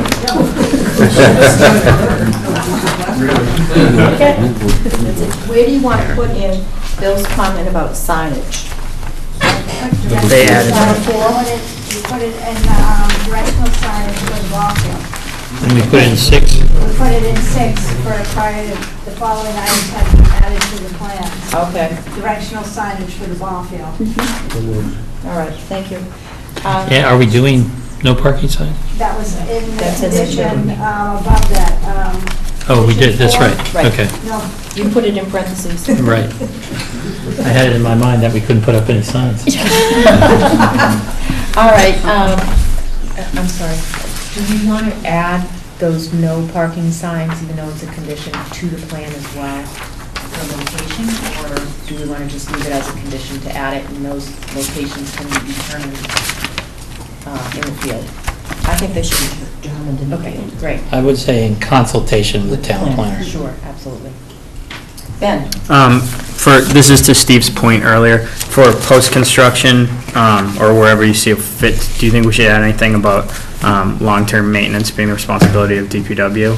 And also, included in the maintenance part, there's nothing in post-construction about stormwater operations and maintenance?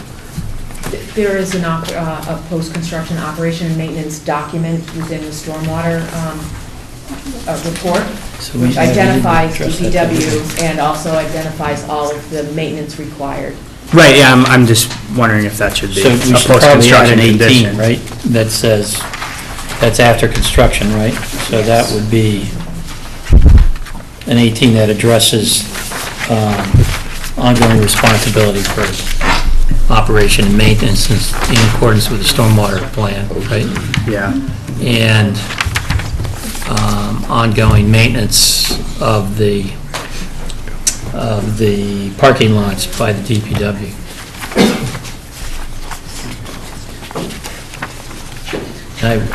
I apologize, I was remembering comment, it's under construction. Item 10 says stormwater control measures shall be maintained according to the plans and the long-term pollution prevention plan, et cetera. That could be copy and pasted into that after construction as well.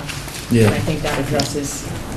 I think that was intended to address maintaining the stormwater measures during construction, so you don't flood anybody out. Yep.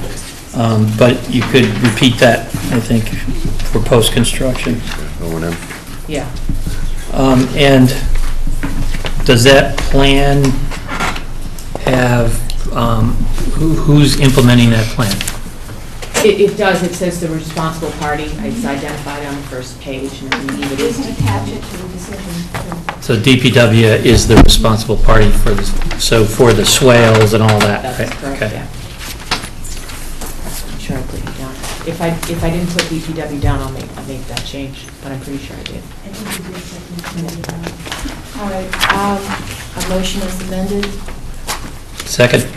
All in favor? Aye. Thank you very Great. much. Thank you very much. Okay, thank you.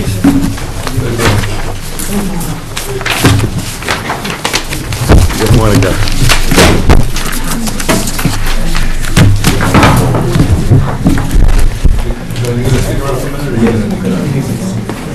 I can. You want to talk about something?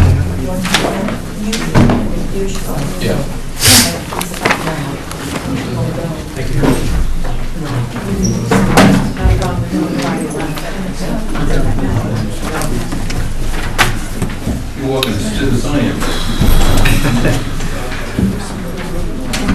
All right, Mr. Scanzillo. I'll pick it over.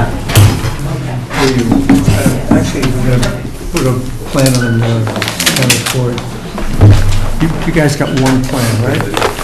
One with colors on it?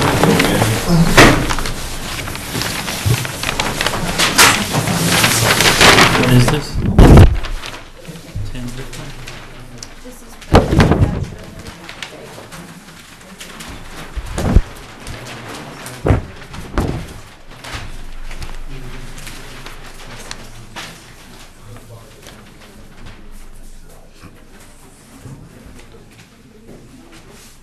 The hatch, 10 New Jersey. Yeah. I can, but when we put this against that, it makes a lot. Yeah, it's just really loud. I know, but people out radio land radio land, TV. Thank you. Oh, of course. That just went sideways.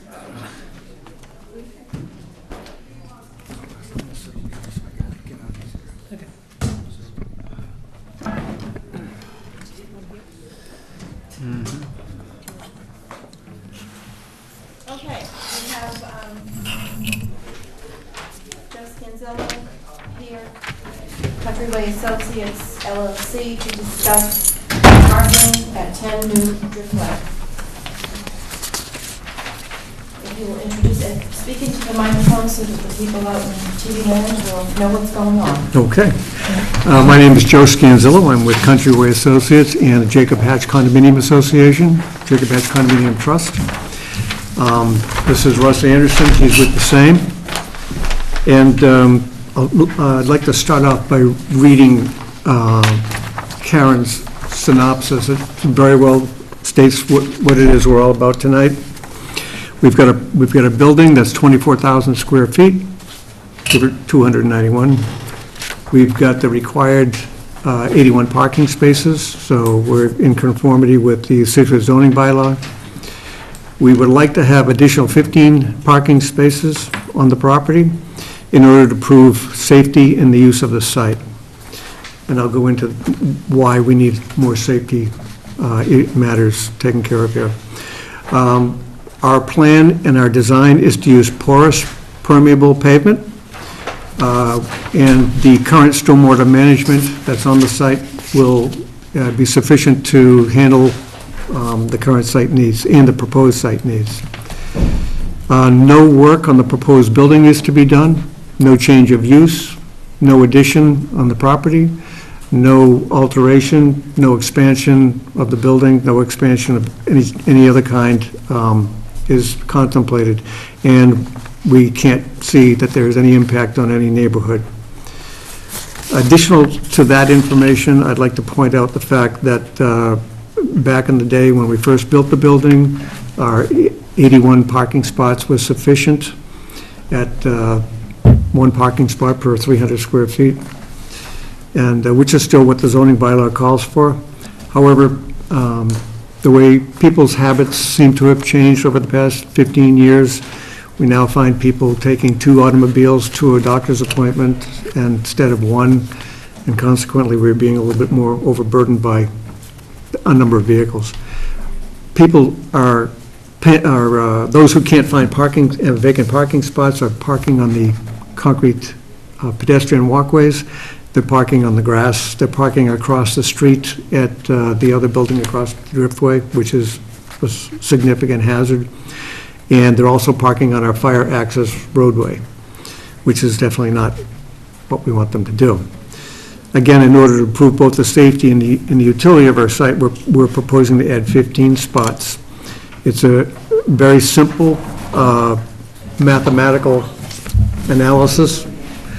I'll stand up and point to which you, I believe you already have the drawing in front of you. And I'm sorry if I turn my back to people do this. Sorry about that. On the color coding for the drawing that you're looking at, the green indicates the property boundaries, except for to the North River. We actually own to the not the North River, the thread of Herring Brook. The pink delineates the 50-foot buffer zone around the property. You can see the various elevation changes through the elevation markings on the drawing. The blue indicates stormwater and drainage structures and stormwater engineering, things that we have no choice. We cannot change those things. They're part of the stormwater and drainage system for the site. And that's pretty much it as far as the color coding of things is concerned. Oh, sorry, Ken. No, it's all right, go ahead. The area that we're talking about adding to our 15 spots is along this bottom line. And the reason for that is that we've exhausted all other alternative areas on the site in order to get our parking, any potential additional parking. And the elevation difference in between the existing and the proposed is minimal here as compared to other areas of the site. In addition, as I said before, we can't park in areas where we have drainage. We can't park in areas where we have detention ponds. So the best way that we could figure out doing it, and we have had 2 sets of engineers design this, is to virtually take this line of parking and push it this way about 15 or 16 feet, thereby creating a second row here with a safety lane, with a travel lane that's consistent with normal design. And that's pretty much it. Basically, we feel that we're not affected by the bylaw, or we're not affecting anything in terms of the bylaw requirements that would trigger site plan review, because we're not changing use, we're not changing any business, we're not altering the building, we're not virtually doing anything that really is consistent with a requirement that would have us come before site plan review. One thing worthy of note is that we have been going through conservation. We're pretty well along in that process, and we believe that when we go through our next conservation hearing, we will have been through the design review process. And I think that's just about it. And what has conservation said so far about it? We're encouraged by conservation, and I think the bottom line with conservation so far is that they agree with the design, they like it, and we just have to get through the design review part. So they're okay with you moving into the 50-foot buffer? Yes, I believe they are. We're actually approaching the 50-foot buffer. I don't think we're into the 50-foot buffer. Oh, it looks like you're in it. Well, we did have a comment from the conservation agent pertaining to the new parking at 10 Lee Driftway in the buffer of the BVW and Zone 2 of the Water Resource Protection District. A notice of intent was submitted to the Conservation Commission in November 2017. The project is subject to stormwater review, which has not been performed. It is questionable whether the proposed design, which includes permeable pavement in the Zone 2, meets the requirements of the Mass DEP stormwater regulations. Additionally, the applicant must demonstrate no other area exists on the property for the parking expansion other than the buffer to the BVW. They have told you, Mr. Scanzella just told you he doesn't believe that there's any other areas because the site is intensely built out, but I believe that this plan does meet the requirements for a waiver for the planning board, and they do have to go through all the permitting through the Conservation Commission. So the Conservation Commission will deal with the stormwater and everything else, but as for the planning board, I think it's, they do have the amount of spacers that are required on site, and the additional spaces are just, they have a parking problem because of changes in people's habits. I know, but we approved a plan that had a certain number of parking spaces on it that didn't include moving into, the buffer. But that's not our jurisdiction. That's not our jurisdiction. But this is, right? Additional parking spaces is. Right, but the Conservation Commission will permit stuff within a 100-foot buffer, and that's We're what... into the 50-foot buffer. And it looks like what you're building, it looks like a retaining wall you're building here. There is a retaining wall already Right, so you got to build a footing, which is going to cut even further into. But that's the Conservation Commission's jurisdiction. There's a wall already there. We're going to take the wall down and replace it with another wall. It's replacing So a that block means wall. you're going to have to disturb everything that's there, right? Yeah, we're working with conservation with all of that. And not everything, a limit of our work is going to be very close to the edge of the footing. One of the things that's happened here is, in the beginning of all of this, it was felt by Mr. Scanzilla that it was unnecessary to come before the planning board because all he wanted to do was put in 15 parking spaces. And it was felt that under the circumstances, in transparency purposes of treating everybody equally, that it was worth having him come in for a site plan waiver. Things have changed, and I know that several of these condo owners, whether it's the foot doctor or whatever, when they started, they had 2 people, now they have 3. The same thing with the pediatrician. When they had a handful of doctors, now they have even more, and the support staff. It's all, the building hasn't changed, but the number of people in the building has increased. And as far as the planning board, I think, is concerned, stormwater, the conservation issues are not ours. We're just going to say, I think, okay, once you get approval from conservation, you've got your 15 parking spaces. It's not within our purview to dictate what they can and cannot do in the buffer. Excuse me, permeable. I think it actually is. We did the site plan review. We've approved a footprint for the site plan. To the extent that you want to extend the site plan, then I feel like it's in our purview, right? And I hear that things may have changed and all that happy stuff, but we didn't design the buildings. We took what we had and we approved a certain site plan. And now, what happens if this isn't enough? What do you do next? Are you going to go vertical? Are you going to build a parking garage? Well, if this isn't enough, I'll sell you the building. I don't want your building, right? Sure. No, I think this will be sufficient for whatever our needs are, at least for the foreseeable future. And if we expand... Determine that. Well, by not having people parking in our fire lane or in our sidewalks. So, I mean, there's data that supports the number that you're talking about here? You asking for data? Yeah, I mean, is there data that supports, instead of an additional 15, it could be 12 or 10 or 6? Why 15? Well, because the line of parking that we want to push forward has the same amount of parking spots as it currently has, but the line that we want to add is back-to-back with the middle line of parking, and that's the 15 spots, which is... So there's no real...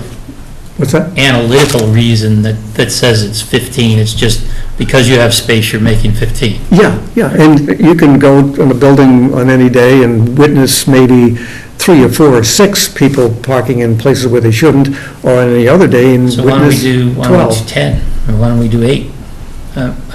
Because I'm just trying to get to this Yeah, I know. analysis as to why we need to take out all this space for this parking, right? The new parking would be back-to-back parking bays with an existing 15-bay stretch. So we're going to go back-to-back. I hear what you're saying from a design perspective. What I'm saying from a need perspective, it sounds like you have 4 or 5 people who are over parking. No, it's So not. why not do 6? It's more than that. And I'll tell you another reason why not do 6. If you do 6 in this area, you're still going to have to maintain adequate travel width between the parking rows. So you're going to still have the same amount of parking width, travel width. So it doesn't make sense to have 6 bays and still have the same travel width, because you'd still have to put the wall that you're replacing in the same location. So is 15 enough? I believe it is. On what basis? I'm just trying to say, has anybody done any, counts, any measurement, any evaluation to say? Observational. It's somewhere between 6 and 50, or... Well, I'm at the building virtually every day. Yeah. Maybe not every Sunday, but, and my observation, as well as other people who work at the building, have counted a number of up to a dozen or more cars parking in places. I mean, if you want, we could take a survey and provide you letters with people attesting to that fact.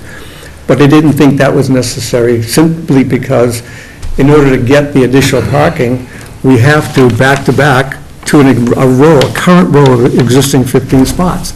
Once you do that, you've got to provide a travel lane, so people can back out to a travel lane. And if you provide that travel lane, you can't provide a travel lane that looks like a funnel. It would be the same dimension.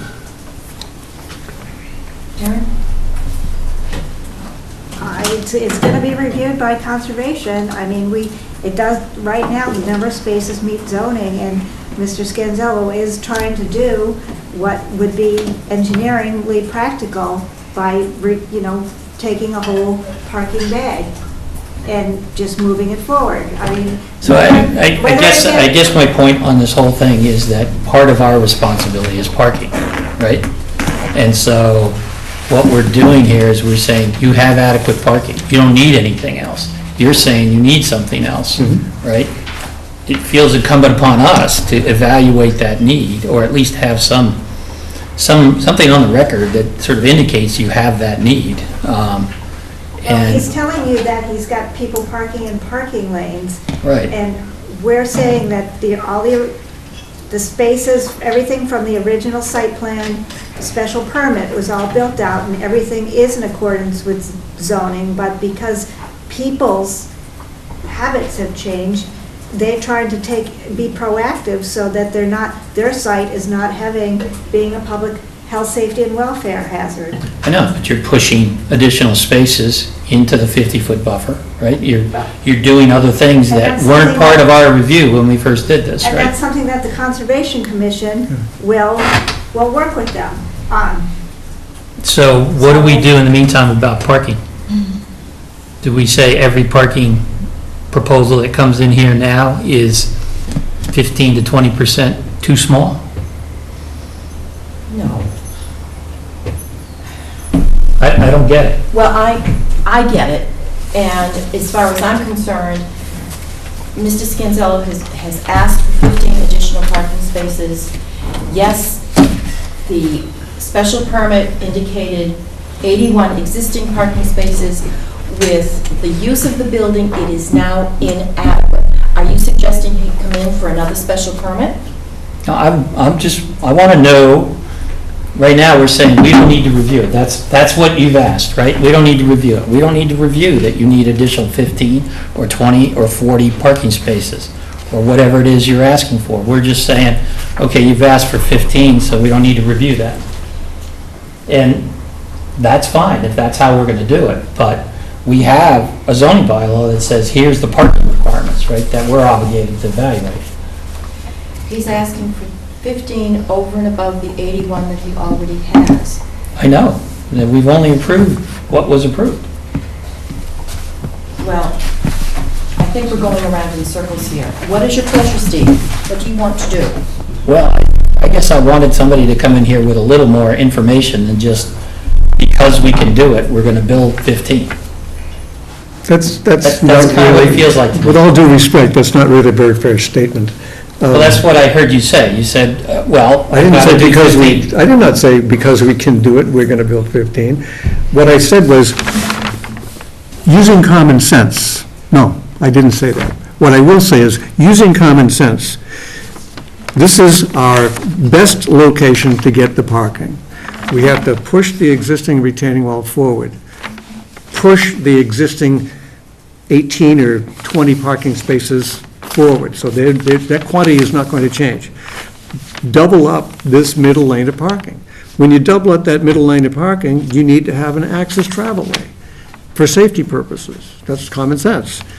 Why would one have an access travel way that is 18 feet or whoever, or 23 feet wide for safety purposes, and not use the remaining spot? You have it 32 feet wide in here until you get to a parking spot, and then narrow it down to 23?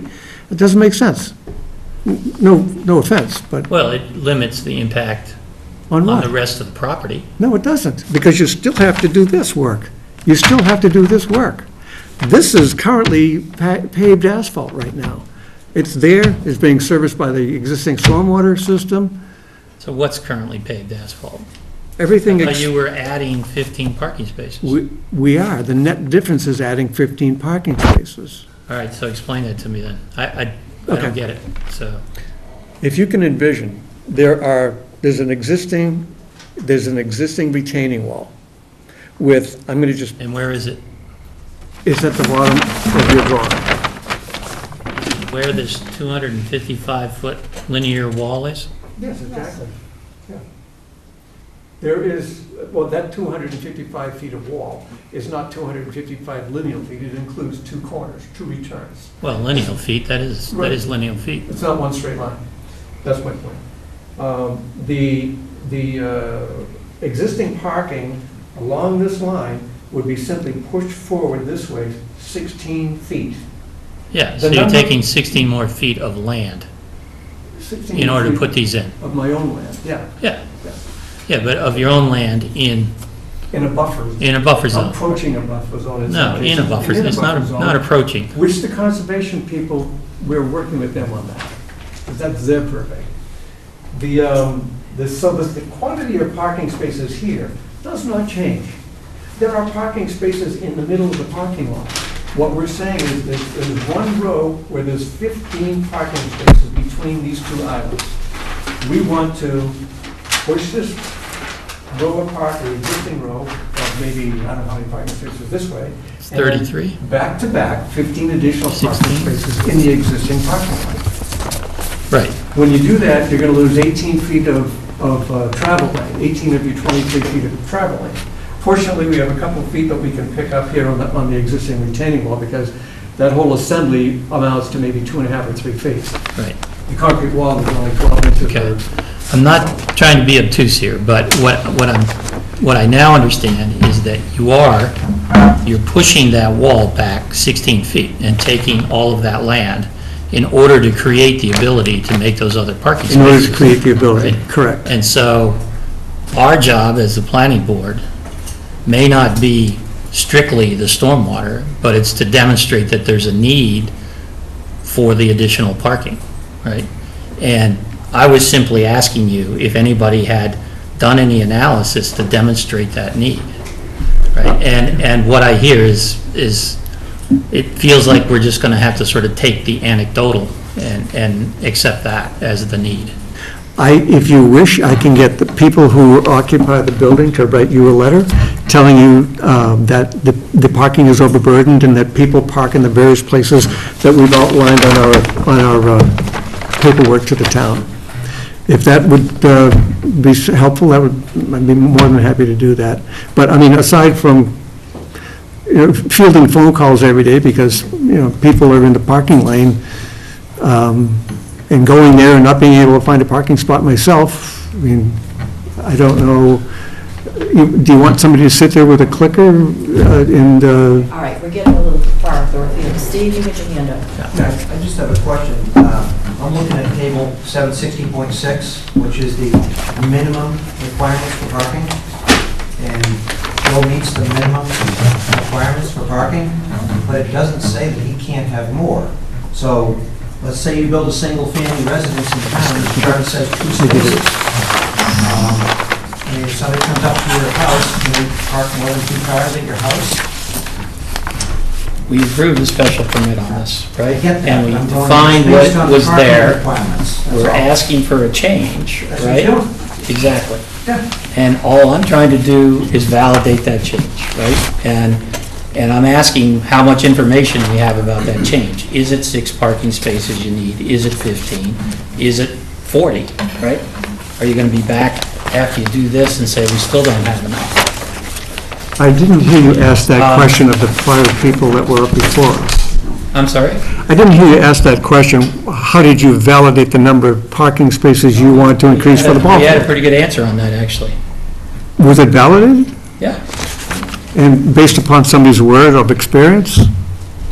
Now, granted, I'm not about to call the... Well, that's why I asked you. I'm not about to call the Little League people, untruthful. So why would you take a different direction here? I'm not taking a different direction. I'm trying to understand how you ended up at this number of parking spaces, because you're asking for an extension of what was originally proposed and approved in the site plan review. And I feel it's our responsibility to at least understand that before we just say, well, if you need 20 more, go build 20 more. Don't talk to us, right? I don't think that's the way we should handle our special permits. We have been observing the overparking for a number of years now. I won't go into at length why that is the case. Again, as Joe said, the pediatricians particularly have more people, more doctors, filling up more of this space. Doesn't really matter. You're trying to ask, do we need 4 more? Do we need 10 more? Do we need 20 more? Have we done any sort of study? No. We observe it every day. We field calls every day. We see people parking across the street in the vacant lot every day. Okay, is that a study? No, it's not. Why there? It's because it's a nice straight line. You can move it out. It generates sufficient additional, hopefully sufficient additional parking, and engineering-wise, design-wise, flow-wise, it makes a lot of sense. And it gives us, it's the best opportunity to get as many new parking spaces as possible without disrupting any of the other areas around, which frankly cannot be disrupted. So, you want me to sit here and say 20 years from now, we won't need more?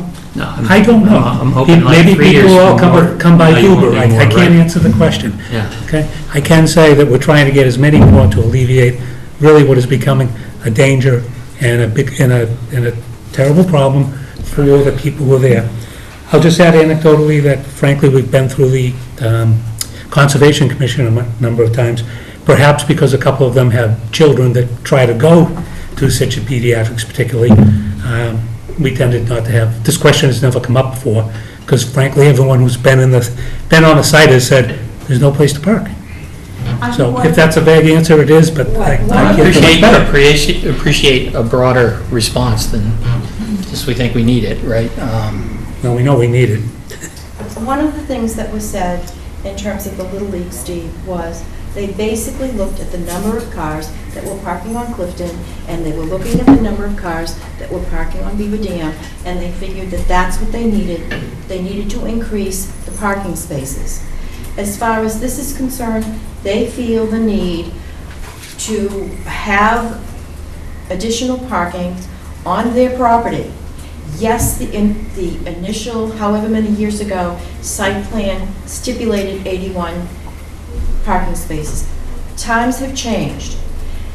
I don't have a problem with waiving this and letting them do it and go forward to conservation and have them deal with the 100-foot, 50-foot buffer and put all kinds of orders of condition on this and let it go. Well, I'm fine with sort of letting that go at this point. I do think what it's telling us is that the standards by which we're reviewing these things then must be off. Because you're saying this is sort of just anecdotally the way people are driving and parking now. So that suggests that, you know, our current standard is low and that we might need to adopt a different approach for future developments. Pediatricians, oftentimes you have two It was working parents. it was a medical building when it was permitted, right? So, right? But I mean, No, back it was not. It was not, it was a house. No, it was. It's a change of use? No, it's not a change of use. It was anticipated as office all along Yeah. for the whole square footage. But I think with a pediatrician now, you often have two working parents, and they both want to be at the doctor appointment, and they're coming from two different directions. And a lot of times, too, you're getting grandparents coming along to these visits. You know, we can't change people's... No, I mean, we need to anticipate, what I'm saying is we need to anticipate that, I right? don't think so. Maybe we do need to look at the parking ratios in a whole parking analysis, but, I mean, right now, they Well, I think that's what met you're the telling me. zoning. But also too, we can't anticipate people's, I would say, misbehavior of doing things that they shouldn't do and parking where they shouldn't. And that's one of the reasons why Scituate Little League and CPC spending a fortune to bring up this new parking issue because people park where they're not supposed to. Yeah. So I hear you, and all I'm saying is, that's not going to change. No, it isn't. So we need to change the way we Fine, review but these in the things. meantime, right? do we have Mr. Scanzillo suffer the fact that we need to go back and look at how we... Well, no, I think as long as the Conservation Commission is looking at the 50-foot buffer issue, I think that needs to be addressed, The but... Conservation Commission will be looking at the stormwater, the 50-foot buffer, everything that's their issues, Right. they will be looking at. And notice of intent was filed in November. The Conservation Commission brought it to the attention of the planning board, and we said, I think it's appropriate to apply for a waiver because the site plan special permit is years old now, so it's a use, it's not a change, it's not adding to any use in the building. They're not changing the building footprint, etc. So I think a waiver is appropriate. Ben? I have a question. I'm not going to get into the conservation issues here. What is this line on the plan that says 50-foot no parking from Chief Justice? Just to clarify, that is the only misprint on that drawing. That does not belong in that drawing. There is no 50-foot no parking buffer in the business zone. Okay, so this is, Yeah. so where did that come from? That's going to be coming out when we go into conservation next time. And I will point to Citrus zoning bylaws, chapter 620.4, modifications and exceptions, subparagraph B, subparagraph 3. Which says that that 50-foot is not a requirement for a property in a general business or commercial districts, and as it applies to parking lot for passenger automobiles, which is what this is. So what is it? It's a zoning line that was put on. Oh, I see. But it was added in error, apparently. Right. Yeah, I think it was a generic note that doesn't belong on that plan. Okay. That's the only notation on that plan that needs to be revised. Patty? Yes. Suggested motion. Move that the planning board finds the proposed site work is minor in nature because there is no building work proposed. No additional business or commercial uses will be created, and the amount of parking required by zoning is already built on the site with 81 existing parking spaces for 24,291 square feet of office space. The applicant proposes to add 15 additional parking spaces to the site in order to service the number of daily visitors to the site, and some of the site uses have frequent turnover in multiple cars for the same appointments. The proposed parking is proposed as permeable pavement, and there is currently an existing stormwater management system on site. The board proposes to grant the site plan waiver for Joseph Scanzillo or Countryway Associates LLC in the Jacob Hatch Condominium Trust for property at 10 New Driftway with the following conditions. 1. Construction shall comply with the improvements shown on a plan entitled Notice of Intent Plan for 10 New Driftway, Scituate, Mass., revised date 1/31/2018, submitted with the application. And 2, approval is contingent upon all local approvals being obtained from the town of Scituate, inclusive of the Scituate Conservation Commission. Is there a second? Second. Further discussion? All those in favor say aye. Aye. Aye. Thank you. Thank you.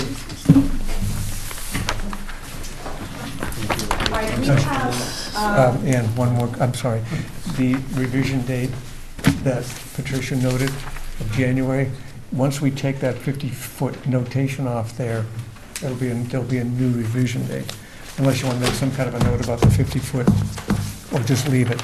no, this is the plan you submitted, this is the plan we're going to note here Okay. in the file. Okay. And whatever changes you make with the Conservation Commission, it's covered under your Conservation Commission. Okay. All right. Okay. Thank you.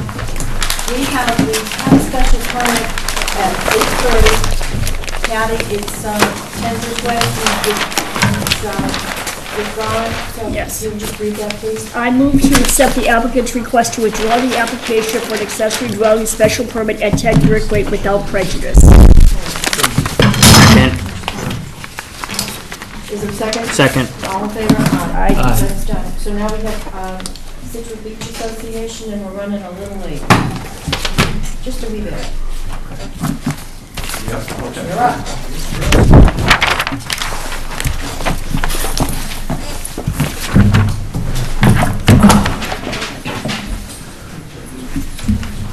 Steve, could you go front and wheel? Should be in the hallway, actually. Good evening, gentlemen. You would tell us what you want to do, identify yourself. Sure. Good evening, Mr. Chairman, members of the board. My name is John Dennehy. I'm a member of the Board of Directors for the Scituate Beach Association, Inc., and with me is the president of the association, Peter Minnick. Good evening. Okay, John, go for it. Actually, we're here because I guess there were some questions raised about the existing parking lot at the Scituate Beach Association. I had a conversation with conservation agent who informed me that the planning department was interested in what was going on. I then spoke with the town planner, Karen Joseph. I had a pleasant conversation, and she suggested to give some information to the board because there may have been some concern about creating a parking lot, or not creating, paving the existing parking lot with some form of asphalt pursuant to the zoning bylaws. I then put together a memorandum for the benefit of the board to explain what the Beach Association is, its existence, the fact that it's pre-existing, the structure and the parking lot. And so I put that together and sent it. Unfortunately, I believe the town planner had already addressed the planning board at its last meeting, and so she had said that it was important for maybe the association to come to address any questions to the planning board. And so this evening we're here. I apologize, I saw the agenda set at 8:05.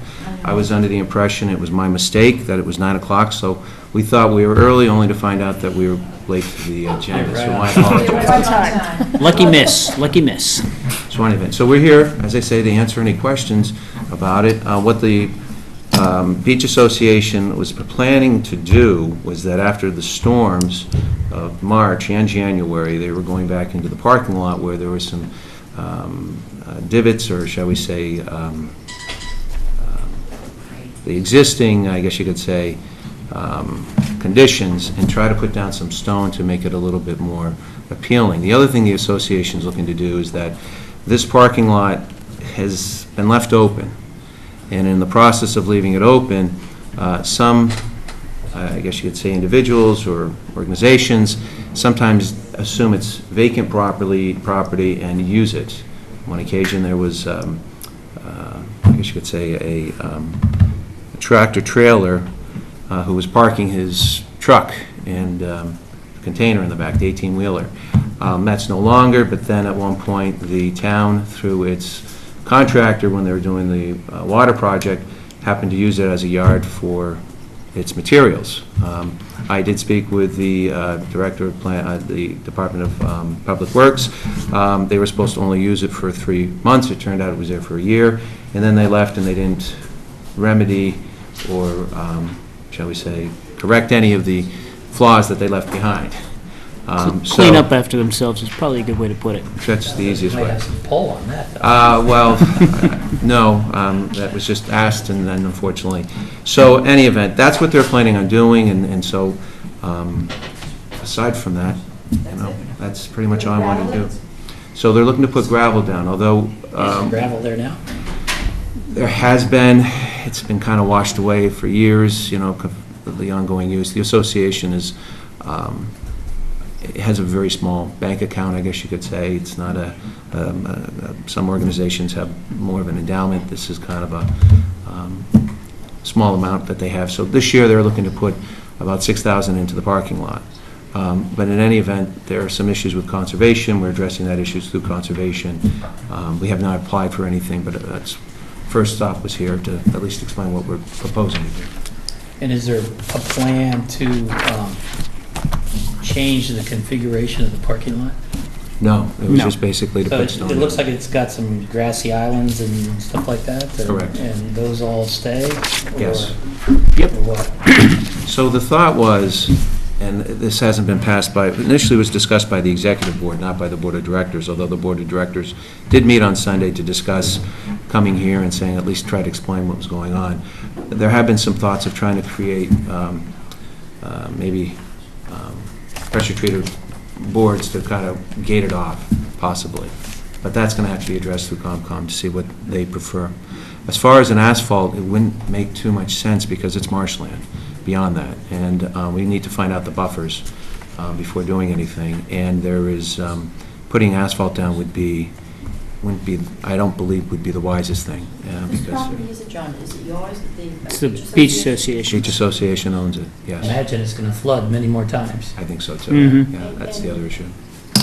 I drove down there this evening, and you've got a boat behind, there's a rope, and there's the trailers, and then there's a boat, all behind this rope. Are those going to go away, or? So the trailers are used only for the summer. They're only for members of the association. If you want to join it, it's only $110. $100 bucks. $120 to join, $100 for a trailer. And so that gives the benefit if you have a trailer just for the summer. I didn't see the boat there. I'm not sure what that is. The boat's a neighbor who sold his house and has put it there for a couple days while he is in the transition of moving. He's probably living on it. It's not that big of a boat. Not with the no Sam's down there. Yeah. Patty? No, it looks better than it used to. It's nice and clean, I must say that it has from past years. It's pretty high there at the high tide mark today. It was just touching the back of that parking lot, so I would not like to see that walled off. I assume it's because people park there to go to the beach. I mean, I can see that. It's, One of those the things that's an association attractive has been pretty liberal and pretty open to allowing people to park there. Mhm. It's unfortunate sometimes it gets taken advantage of.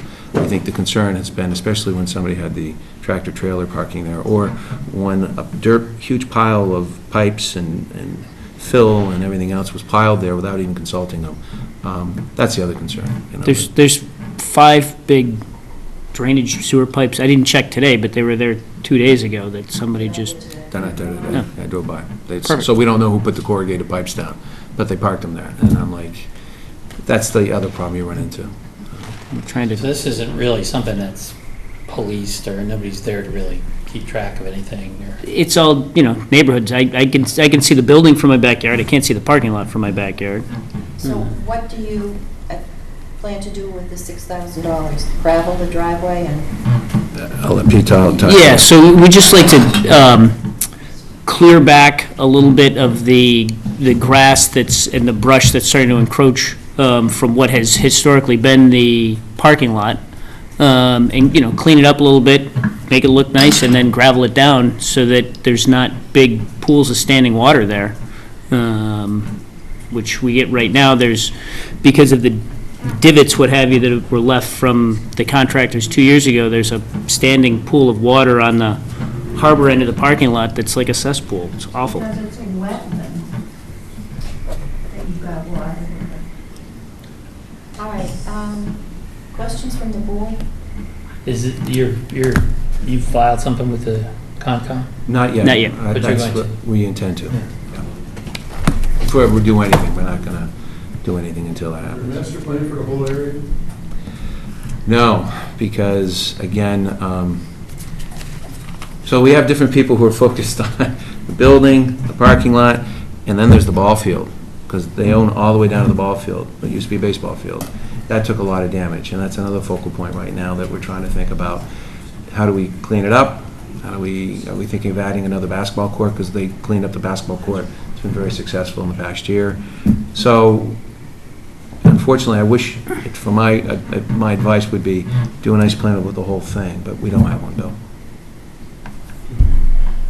It seems to me that you're going to make it attractive and encourage misuse of it. By just putting down the gravel. It's going to be more attractive now than put your boat in there. Store equipment or park it, whatever.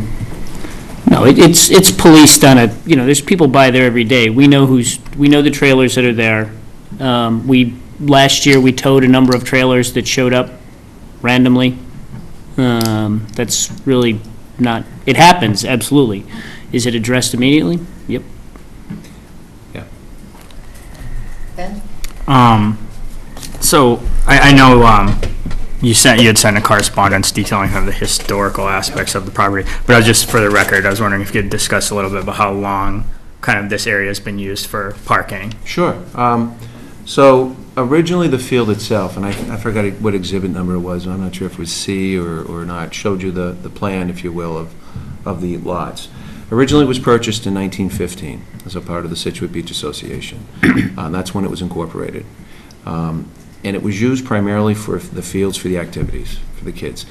Now, back in that time of the year, originally the Sand Hills, historically, there was only Turner Road going out to the lighthouse, and that area was developed probably in 1880, 1890s, okay? After the 1900s, there was a huge Welsh explosion with cottages, and all of a sudden that whole Sand Hills area was exploded and built. They built this field for the summer people, because they're all summer residents for the most part. So people would come down at the end of June, mid-June, stay until about September, beginning of September, Labor Day. And I think traditionally, in many instances, families would come down with the wife and the children. Husbands would take the train back into Boston. And then what they needed some place for the kids to play. 1929, they ended up buying the corner lot where the SBA is located presently. And they actually built the structure that's there, the Beach Association. So they used that during the summer, during the weekdays, for kids' events, for different socials, whether it was bingo or this or that. And then they'd have, the women would have certain events, movie nights at some point. Then on the weekends, when the husbands would return, they'd have sometimes a family event, but more often than not, it would be a social for the husbands and wives. And so that's when the building was purchased. From 1929 up until about 1941 or 42, somewhere in that span, it was an ongoing, association. 1942 or around there, for at least 1 year, the building was used by the Army for the Second World War as a part of the, I guess you could say, Coastal Watch. And different people had some anecdotal information how they remember going down as kids. Soldiers were there. 1944, the Army no longer needed use for it, I don't know how they stayed during the winter, I'm assuming they didn't, but that's when the organization came back again as far as like using it just seasonally from June to about September, Labor Day. They have a Labor Day parade. It's the oldest parade in town. It started in 1928 or something like this. So it's been ongoing ever since, and the only thing that's changed is that people, probably about the early 90s, people weren't necessarily coming down to summer for the cottages. Those cottages started getting transferred into year-round residences, and so the residences are using it. And so what's nice about it is it opens right during cleanup day, Ship-Shape Day or Earth Day. They clean up the area, and then they continue Labor Day parade, and then sometimes in September there might be a football game or baseball game or another social event, chili cook-off. And then the very last event before it closes down is a Halloween family event costume. And that's really what it is. It's a cute little organization, given the fact that there used to be a number of them, and this is one of the last ones. It's a great building historically. And so as far as the field and the parking lot, to your point, is that whenever people come, they either walk or some people drive. And of course, the parking lot originally was across the street, and also it was kind of a large area for parking. It was on both sides of the street. But about 1962, the association decided to, I guess, sell to the town for a nominal amount. I think it was a few bucks. I provided that deed for you, to create the pumping station for the sewage when sewage came in. And so diagonally across is that beautiful building of a sewage pumping station that is there, but it's a benefit. And so that what was used for partial parking now has been, since then, has been used right where it is now. So it fluctuates. It depends on, the event, and I think what's happened now is it's no longer a local little beach association just for Sand Hills. It's been really opened up for anybody in Scituate who wants to join with families. Yeah, we've got tremendous participation from people all over town. We've got 91 families that have joined so far this year. And so what would you say the average number of cars that might come in and out on a I'm assuming weekends are the typical times people are coming? It is, although sometimes during the weeknights when they have kids' events, you might get a few, vehicles there. I would say probably, if it's the ice cream social, you might have 5 or 6 cars there. On the weeknights, there has been a concert. That's when I'd say you'd probably end up with around, estimating it, 40, yeah, 30, 40 cars. Yeah, maybe 40. And the other one would be Labor Day. Labor Day weekend when they have the parade, then it's packed, but then you have buses and you have other, because there are floats that are lined up. Right. And how... So it's hard to fluctuate, in other words, to answer your question, it's hard to figure out each event. It kind of goes up and down depending on what the event is. Okay. And in terms of the trailer parking, how long have you guys offered kind of long-term storage of trailers or vehicles? It's only until Labor Day. The Labor Day is when the boats come Oh, out. I guess I misspoke. Like how long how many years have you allowed this? So I would have to say that it's probably more members have taken advantage of it more recently. But my understanding is that people have parked their trailers there, since I've known, and I've only been here for 19 years. Prior to that, I think it's been going on. But there's certainly more trailers now than there were 25 years ago or 30 years ago. And how many people take advantage of that? Half a dozen. Okay. There's 4 trailers there now that have taken their spots for the season. There's one that's just there for a couple days, and we expect maybe 1 or 2 more.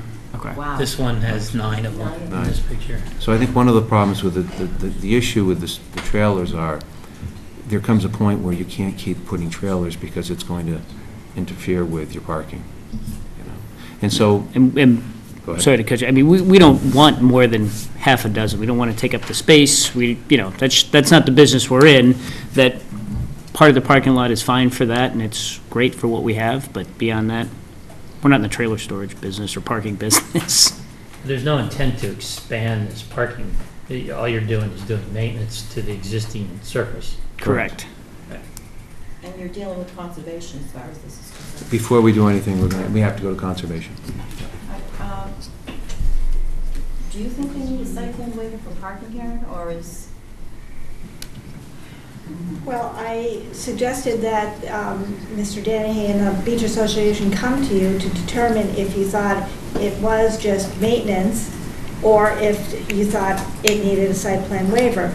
I thought, after looking at the historical documentation, that it seemed to show that a parking lot has been there for quite some time, and that maintenance of the existing gravel seasonal parking lot was appropriate for the site, because they will be going through Conservation Commission. So I guess that settles that. Thank you. Okay? Anything Yeah, else? I think as long as it's existing Yeah. parking space, it's fine. If you're looking to expand it, then it becomes a different question, but. And you're not going to gate it off? I guess the thought was, no, but one of the thoughts I had was they should consider it only because that way you can prevent people from using it, without authority, And primarily that would be when it's, from like November until April. When they open. What would you gate it with? Well, if they damage. Well, no, if somebody parks there, like 18-wheeler, Yeah. what happens if it's during the storm, they park it there and oil is released? Right. It's on our property, or it's on the associations of property. But That's in my order to argument. do that, you'd have to run a fence around the whole thing. Something, yeah, I mean, it would not be insignificant. Yeah. You'd have to scratch your head before you went down that road. I mean, it is all in the floodplain, and we do have a comment letter from an abutter who is here this night, too. Okay, who's the abutter? That's me. Would you identify yourself and your address, please? Yeah, my name is Della Shepherd, and I live on 70 Scituate Avenue, which is 5 doors up from the Beach Association. And I have for many years.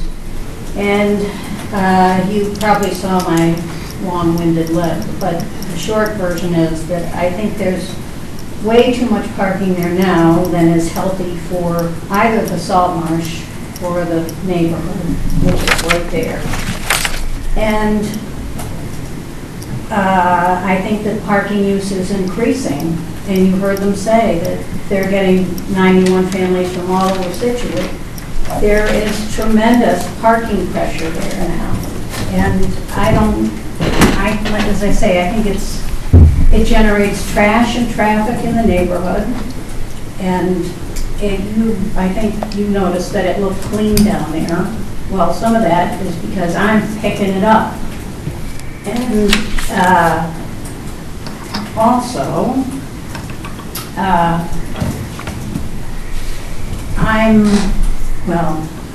just don't think it's healthy for the salt marsh. That area they call the parking lot, it's just a lot in the floodplain. What is the capacity of it? What do they want the capacity of it to be?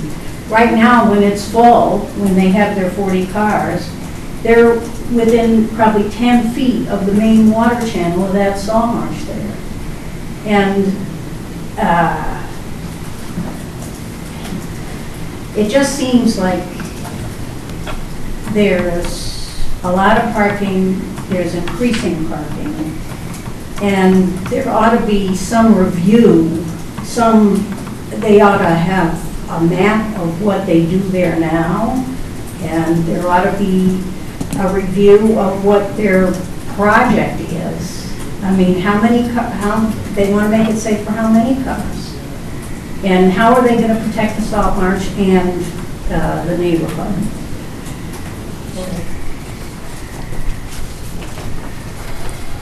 I think Conservation's probably going to have a lot to say about this, too, as far as the salt marsh and what have you is concerned. Is there a capacity? Couldn't tell you.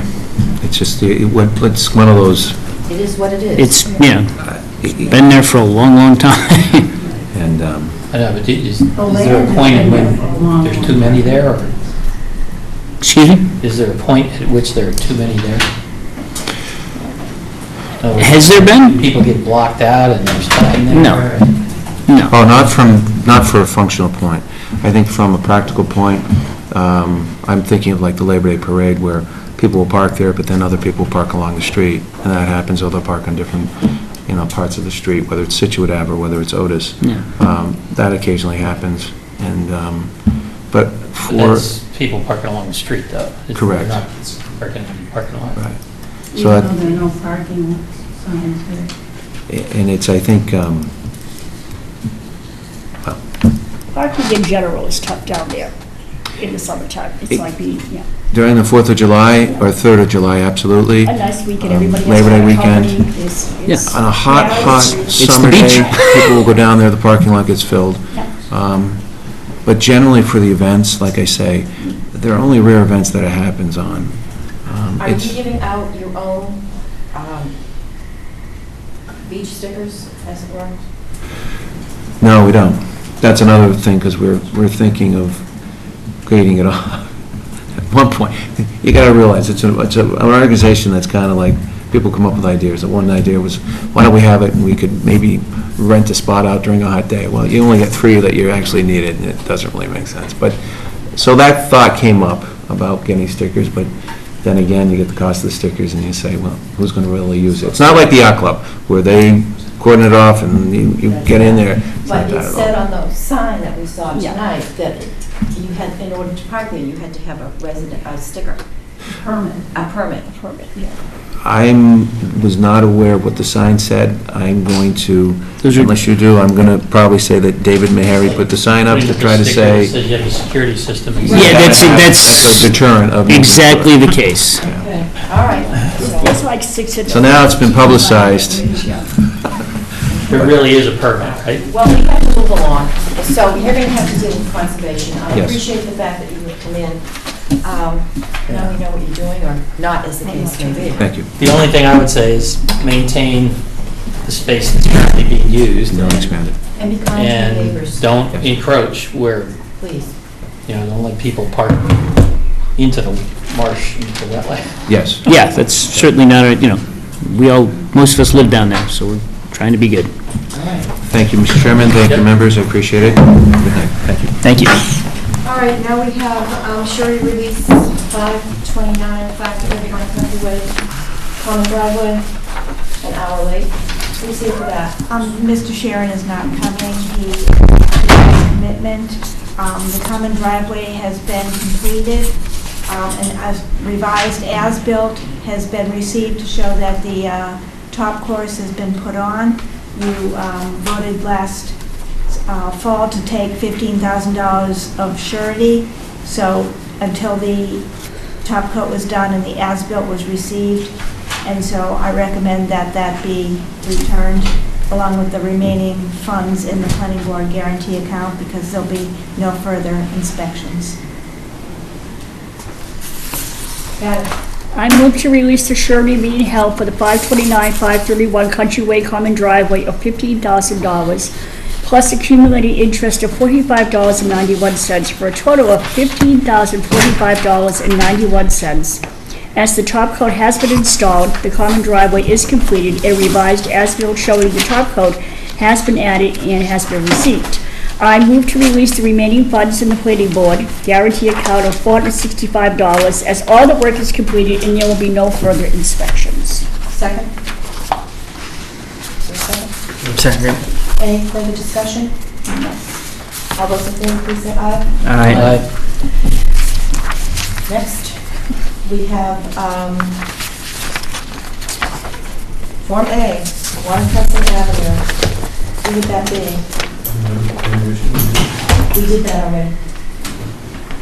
Must have slept through that. We did.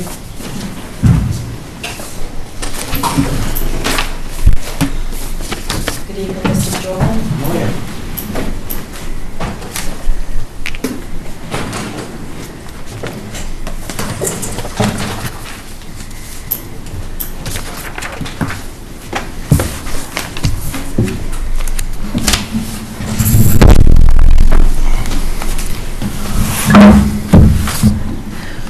Ready? Go ahead. Okay, for the record, Steve Bjorkland. This is a piece of property that's actually on Second Cliff at the corner of Crescent Ave and Bridge Street. It was originally 2 lots. They built a large home in the middle of it, and we're taking that home down and recreating 2 individual lots. So as you look at the plan, the whole perimeter of the property is in yellow, and the line that we're recreating is in blue. And there is a note on the plan that the lot that is going to gain its frontage from Bridge Street is actually, we're coming back with a common driveway, and there's a note on there that says, see note 11 at the bottom of the plan, which says that that's not a buildable lot until such time as we get the approval for a 2-lot common driveway, which was actually submitted today. It's pretty straightforward and simple. It's all uplands, no parking issues. I think the plan can be endorsed because every lot has the frontage required by zoning, and the note is on the plan that the lot 2 is not labeled not a buildable lot until the common driveway is approved, and the common driveway has been submitted and will probably be on your next planning board meeting. Comments from the board?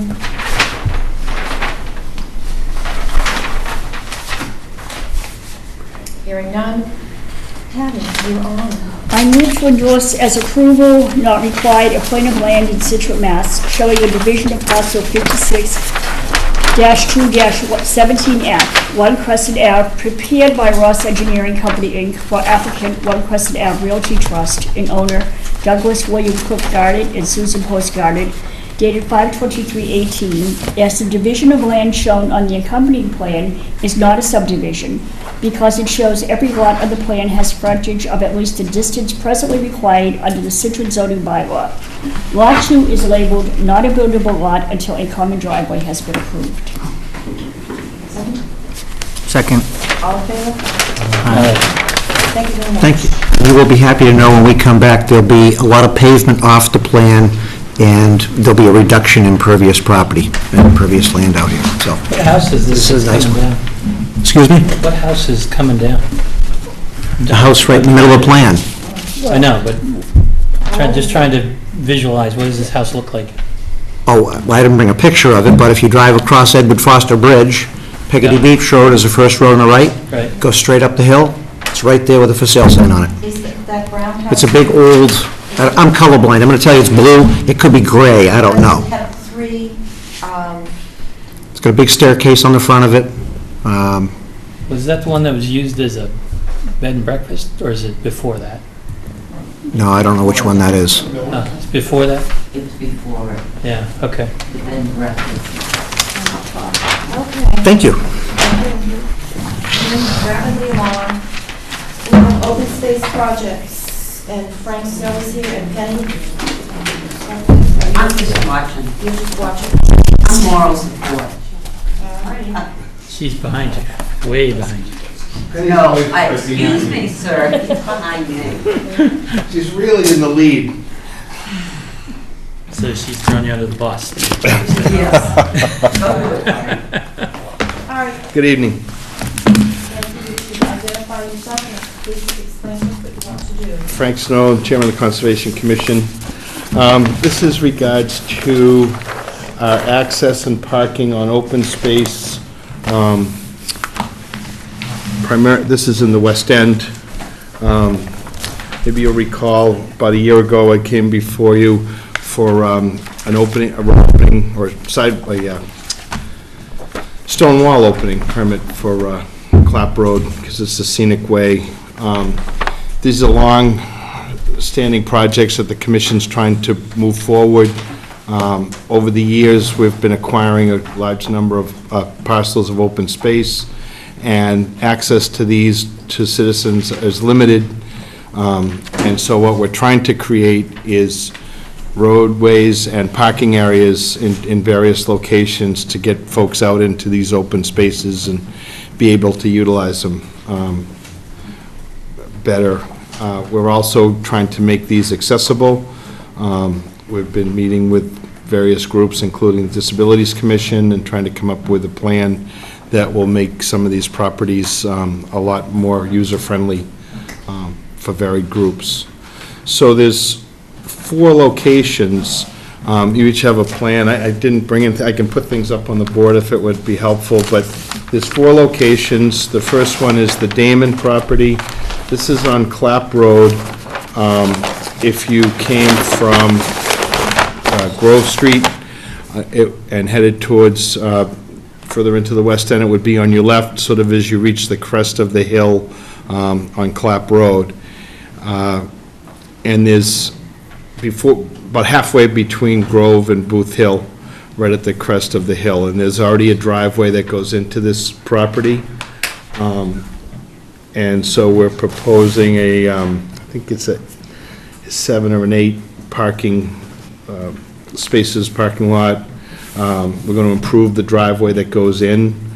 And then we're also going to create about a 200-foot ADA compliant walkway. We'll be using packed stone dust, similar to the walkway that's on the Driftway next to Dunkin' Donuts, so that someone could get off out of the parking area and off into the woods a little bit, enjoy some of that woods. This work is also in conjunction with trail work that's going forward at the same time. We're creating walking paths through a lot of this property, and we're in the process of getting new maps and things put together, so it's sort of meshed together. We're going to have a gate at the end of these so that the parking areas can be closed in the evening. This is a dawn to dusk use, and discussing this with police and DPW and whatever, we think that the best solution is to create, we're to put gates so that this can be cordoned off in the evening, or if we have issues, vandalism or abuse or whatever. And then we'll have signage and kiosks to help folks use the property better. Will be located in those spots. So the first page was Damon. The next one is at the end of Hollycrest Road. Hollycrest is off of Booth Hill.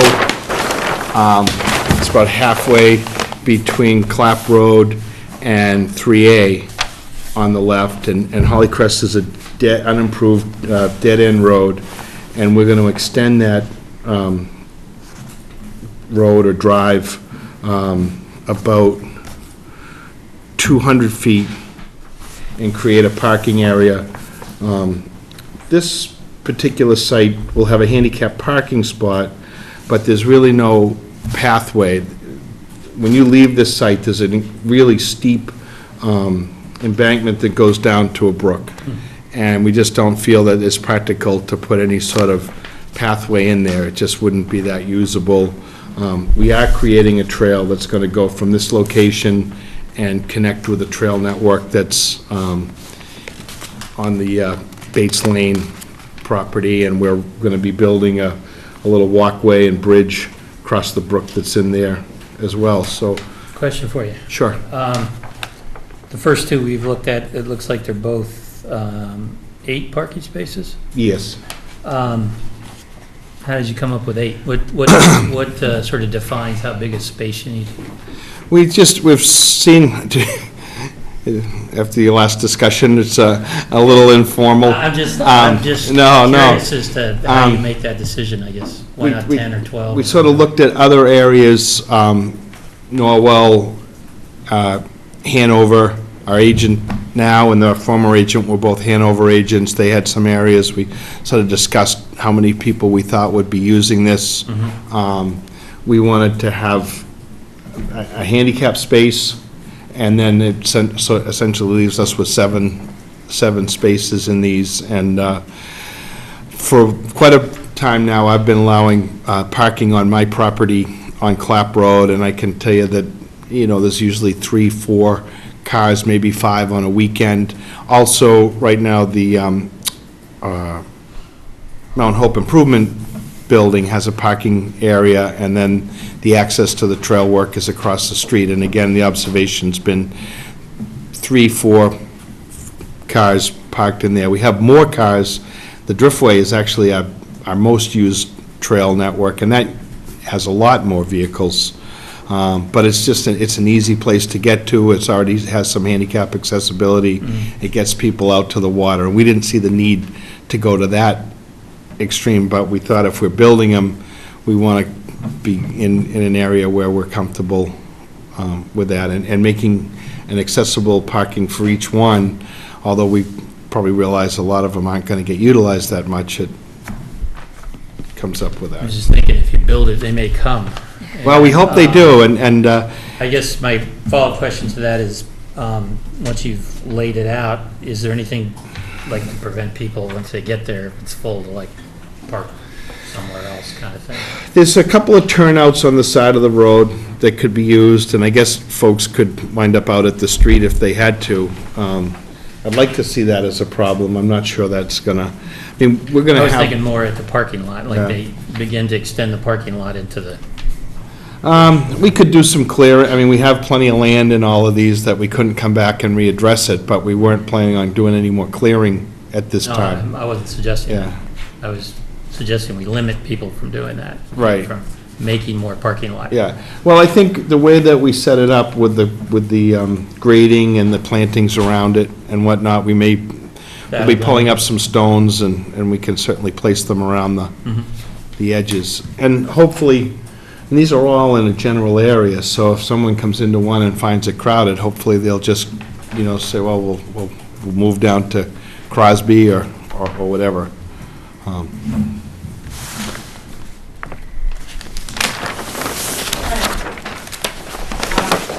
going to close the gate at the end of the day? Well, we're actually working on developing a great volunteer group, and we've, for a long time, relied on just a couple of folks to keep the trails cleared. We've had more folks jump in.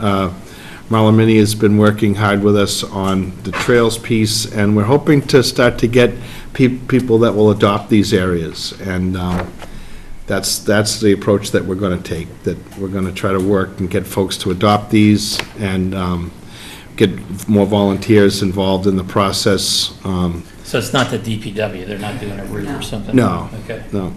All right. We're having conversation with DPW because we'd like to get these plowed. They're not going to be a priority. We've also had discussions with the police. I mean, just recently, someone decided to put a trash can out at the spit. What?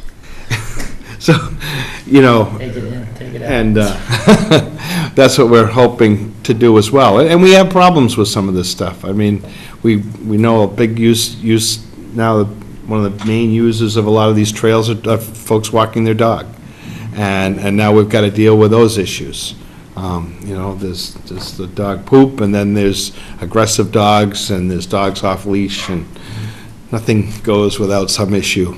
But we're trying to adopt rules and stuff, working with the animal enforcement officer and what other organizations do to come up with some plans for some of that. Well, the longest one is the Crosby. Yeah, and then just if we go in sequence, the one before it is Bates, and what we wanted to do is just, Bates Lane is unimproved. We're going to make Bates Lane a little bit better. And we're actually going to locate this just past where this one home that's built up on Bates Lane. And that way, we're hoping that will be monitored a little bit by the folks across the street. We've had that conversation. They're happy to think that somebody else other than them might be helping with maintaining the road a little bit. And it's also an area... More road in, or is it just the... No, the parking lot? road's already there. Okay. So we're going to we'll be improving it a little bit and making a couple of turnoffs, so if people are approaching each other on the road, someone can get past each other. And then it's an area that there's already not much vegetation, so we don't have to do a lot of clearing on that one. And then, you're right, the Crosby is huge. There's 1,000 feet of road that has to go to get back there. And what it is going to afford us is access not only to the Crosby parcel, but to the Appleton parcel. And I don't know if any of you remember this saga, but the town acquired the Appleton field, and the Appleton field was only accessible by a cart path. The cart path went right alongside of a home that was in there that was owned by some of the Crosby family, and it turned into a real bone of contention.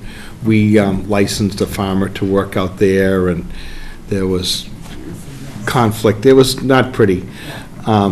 So at any rate, the Crosby family agreed to sell this parcel to the town, but their stipulation was that the town would relinquish the use of that cart path, which quite frankly wasn't sufficient anyways. They're only about 10 feet wide. It was literally 3 feet off of a home that was there. It just didn't work for continued use. So we settled on this access, And we decided to put the parking way out here for two reasons. One, at first, we have to deal with some wetlands when we first come onto the property. But second is that we're hoping that the Appleton Field use will get expanded. We talked a little bit about whether there might be some farming there, maybe even by residents, depending on the need for that.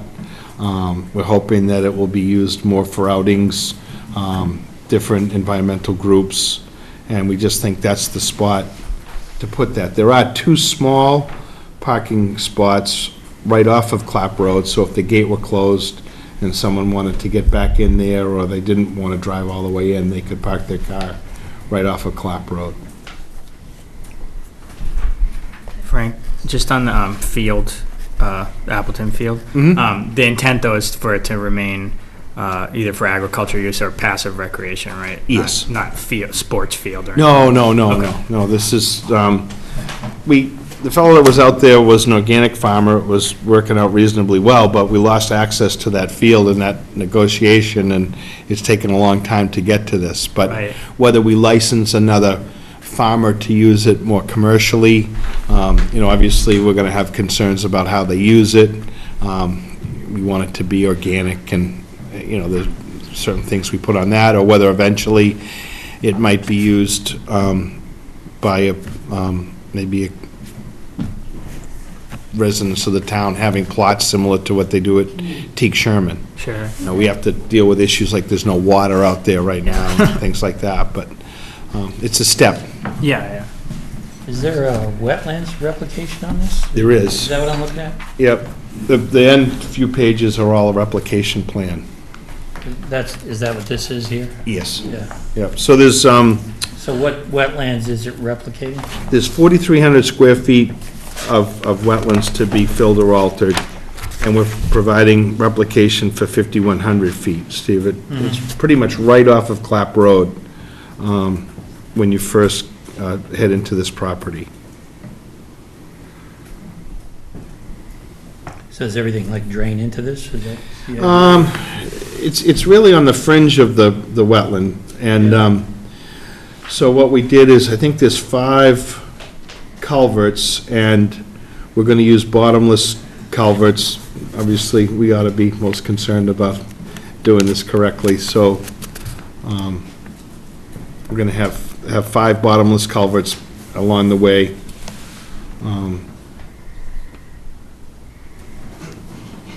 Most of the wetlands is further east. There's only a small amount of wetlands that's really on the west side of that. So the culverts are getting the water across to the side there? Yes.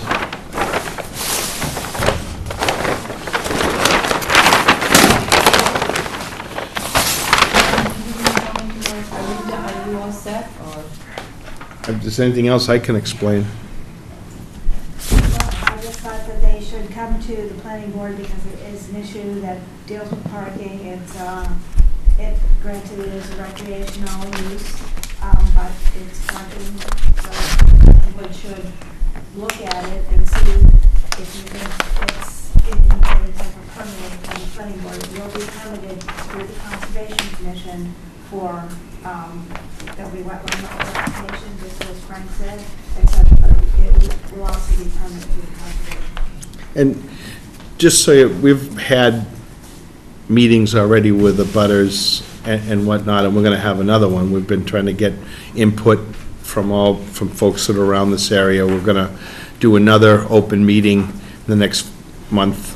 There'll be the NOIs filed, so there'll be a butter notification for these. I think Damon's the only one that doesn't require that. But we're reaching out anyways to all the folks in the area and getting input, and along with working with police, fire, disabilities. This daytime only? Dawn to dusk. Yeah. We are No contemplating. lights, Pardon me? No lights? Nope. We are, if someone came and said, geez, we'd like to order one, we want to have an owl thing, we'd work with them to do something in the evening. And we're also are not ruling out the possibility of maybe some camping if there was, say, an outing group at the high school or scouts wanted to use it or something, we may eventually find an area that we can open up to that. And all of this is sort of in line with the conservation restrictions that we're working on with the Wildlands Trust as well. So it's sort of multifaceted. Any questions from the board? This is great. My only suggestion is we limit the parking to what you've proposed, and then if you want to change parking, I guess I'd like to see it again, if somebody's Sure. proposing to double the size Yeah. of parking and all that. If we could get more folks out there, we'd be thrilled. I think that's the whole purpose, is to try to... Still, there's too many. Well, everybody in the town of Scituate bought this, so they ought to be able to use it. There you go. Are you going to utilize the Damon property in terms of the woodlot? So all of them, we have thoughts of having some type of harvesting. We're trying to get a forester on board, and it's tricky. When we chose an entity to hold our conservation restrictions, I had actually looked at New England Forest Foundation as a possibility. The problem was that they were a little bit too aggressive, I think, for people's appetite in Scituate.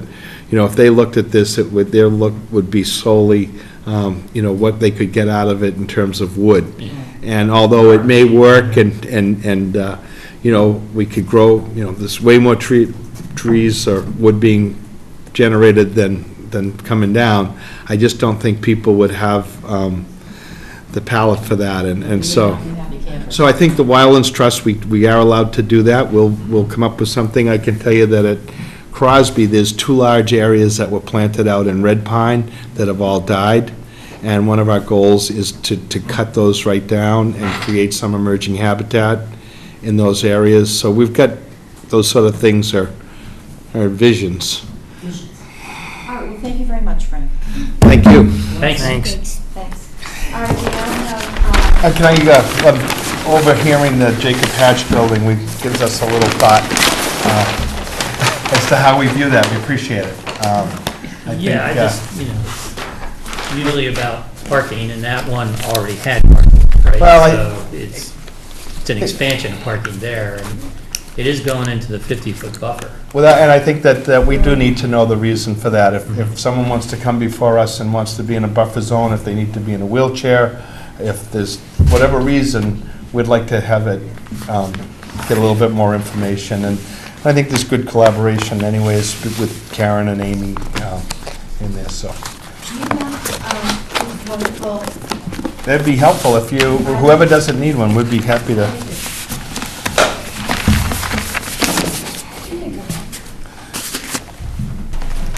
I'm going to keep mine. Yeah, I'm going to study it.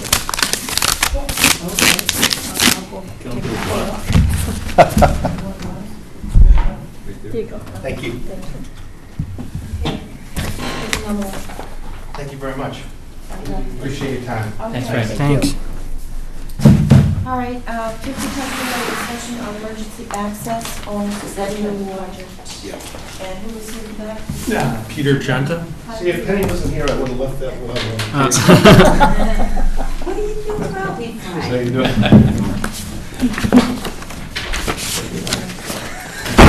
Do you guys have a plan? Or would you like one? Is it in our packet here? No, I didn't print out any plans for you. Oh, okay. I sent you in the materials, I sent you the decision, and I Yep. probably sent you a plan in that as Oh. well. Yeah, I don't remember seeing it, but And this is a email from Al Elliott. I sent you that in your stuff as well.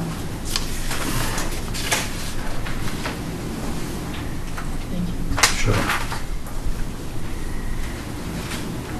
So, as you guys are probably aware, we're pretty close to getting the buildings up and running. And what we're trying to do is open stage Building C, a temporary C of O come July 1. Get Building B ready for August, and Building A ready for September. And so what we're trying to do is just sort of prepare the prepare the parking and the curbing for each building and sort of in the progression as we go along. And speaking with the fire department and with the building department, they were fine issuing temporary C of Os. And one of the order of conditions is the bike path, emergency access / bike path that connects through to Drew Place. And we were asking if we could do that in gravel initially, and then by September, get the pervious pavement and the lights installed. I thought your letter said August. Well, end of August, or whenever the last building is ready to come online.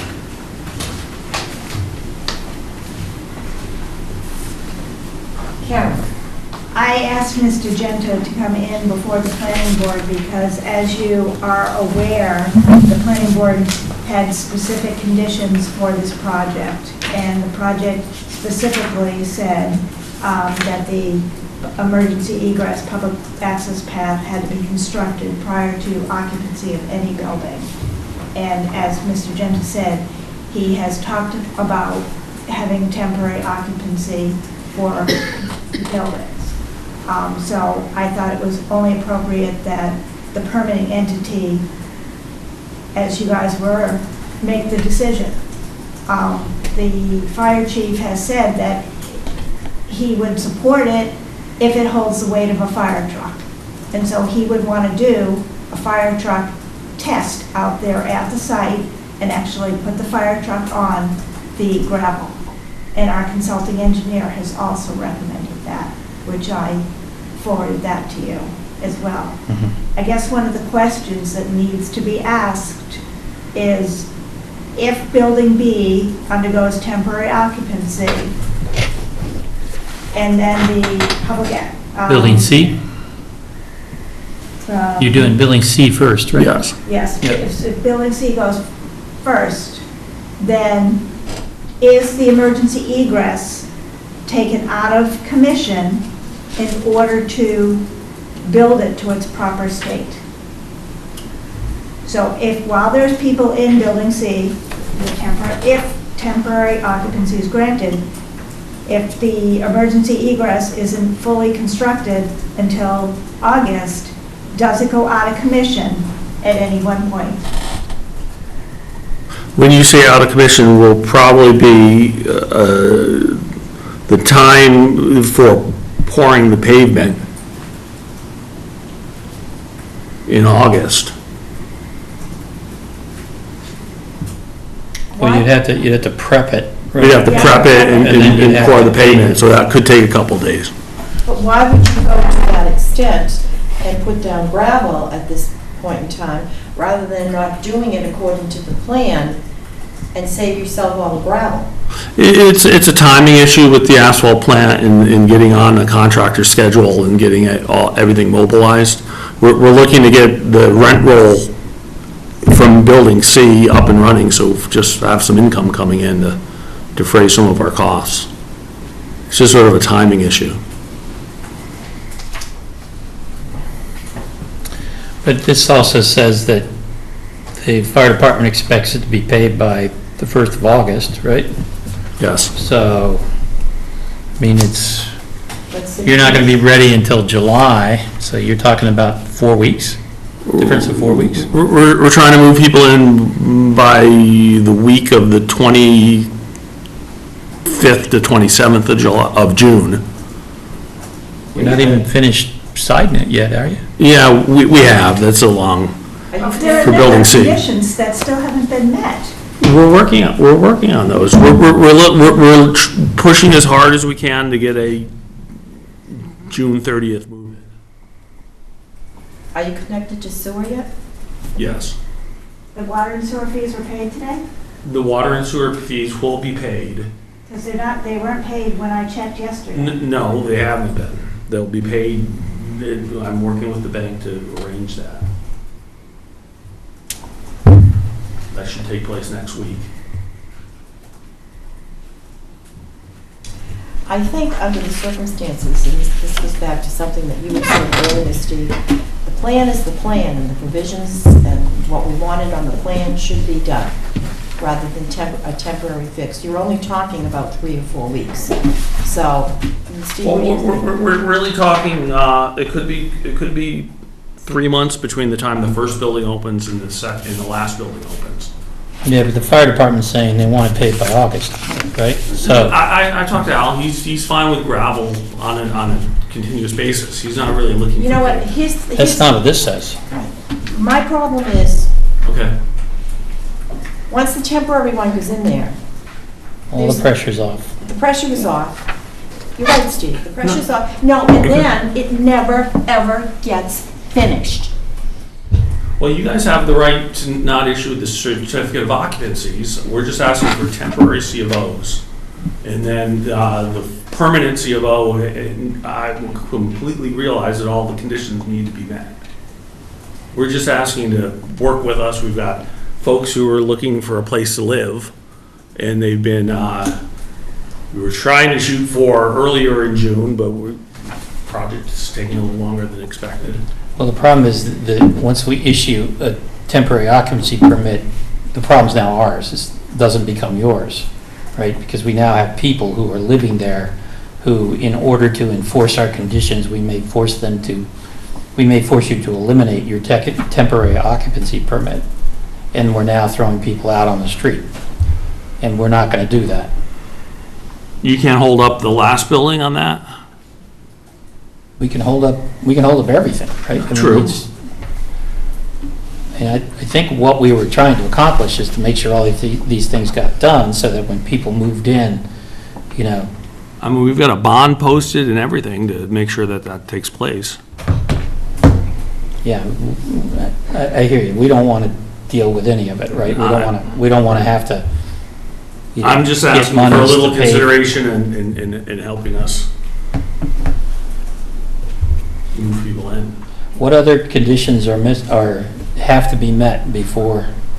We've got to recreate the Weatherby building, which was framed up and on its way. No, what other conditions have to be met in order to issue a certificate of occupancy that have not yet been met? Do you know, Karen? There's a number of conditions. First of all, the affordable housing lottery is ongoing right now. The application is closed tomorrow, and so the lottery is supposed to be taking place here at Town Hall on the 27th. Mhm. So affordable units, so that your condition was, so if the first is completed, available for occupancy before the 7th market rate, the second for the 14th, the third for the 20th, and then the 26th. We just got the owner's agreement. I forwarded it all to you. It doesn't have all the plans that are supposed to go with it. I forwarded it to town council today. So I don't even know where the affordable units are. I don't know where the parking spaces are for each unit. That was supposed to be on a plan provided with the owner's agreement. Okay. I know that the sewer stuff is still an ongoing issue. I don't know that there's a permanent easement that is recorded granting public access over the walkway.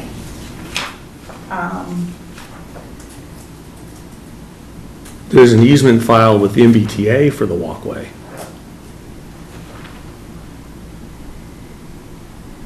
But you have a public access walkway through the site. I don't know that that easement has been recorded granting public access to that. Would that be to the benefit of the town? That easement? To the town and to the public, to the town Well, I and mean, to the, yeah, but I mean, to- is the town the holder of the easement? we Yeah, didn't how really- does that we didn't- work? We didn't really specify that in here. We didn't really specify that in here. Those are all criteria to be accomplished before issuing a certificate of occupancy. Yes, I mean, it all has to be done. The owner's agreement has to be recorded prior to certificate of occupancy. All right, we've got a lot of things here that need to be taken care of. Mhm. And I think under the circumstances, I, for one, cannot go along with, regardless of what the fire department says, with gravel because it could end up there for a very, very long time. And I'm not sure that that's what we want. Bill, you were here for all of this. Yeah, I was here for all of it. There doesn't seem to be much work done in the replicated house. Oh, it's all framed out. Yeah, it's been framed out for a couple of weeks. Well, yes, we're working on, the bank's requiring us to finish building C first, then building B, then building A. They want us to sequence this. So they're looking to see building C up and running. They're wanting to see building B up and running, and then they want to see building A completed. So we've got a crew we've got building C is 98% done. Building B is at 80% done, and building A is, the last building on the project. Do you have a timeline that you could share with us on that? I can email a timeline, yes. A construction management schedule, yes. I don't have a printout with me, but I can certainly email that to you. I can understand you don't carry it around. Yeah. That would be nice if you could do that. Okay. It's getting late. I think what we need to do is have you come back. Is there time on our next meeting? Yeah, we can make time. So that the water and the sewer has been paid. Yeah. So that we know that things are actually going forward. Sure. And then we will discuss what we want to do with the emergency access. And I, for one, will not approve gravel. You need to finish it. Might as well do it once and do it right. It's a scheduling thing. That's telling us we've got to tell people that they can't move in. So what are you going to do? It's Let's just follow this. Sure. So once people move in, we have, gravel sufficient to hold 31,000 pounds. Yep. And now you need to pave it. Yep. How are you going to maintain emergency access? You've got people living there, so the question is how do you maintain? Right. In speaking with the fire department, they don't envision the large trucks using that for access. They've got sufficient, they see coming in on the binder, on the asphalt and turning around and exiting, that the emergency exit they would see would be police or ambulance.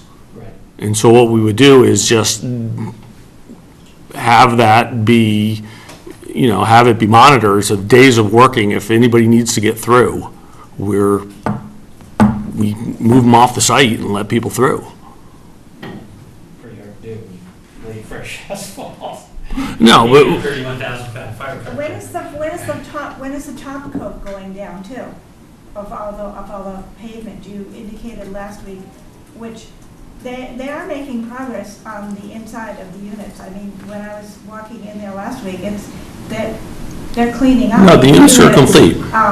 So that they can, I just look at the outside every day. No, I understand that, but you indicated last week that you were going to be striping on the binder if you got temporary occupancy. That's correct. What happens when you go to pave the parking lots there? Then we'll have to restripe. And you'll have to move everybody out. No, we'll stage it and. There's a lot of ifs. No, there's a lot of moving parts. I'm not going to deny that. And we've done our best to bring this project in and have a good project for the town. And it's turned out to be a little more expensive and taking a little longer than we would have liked.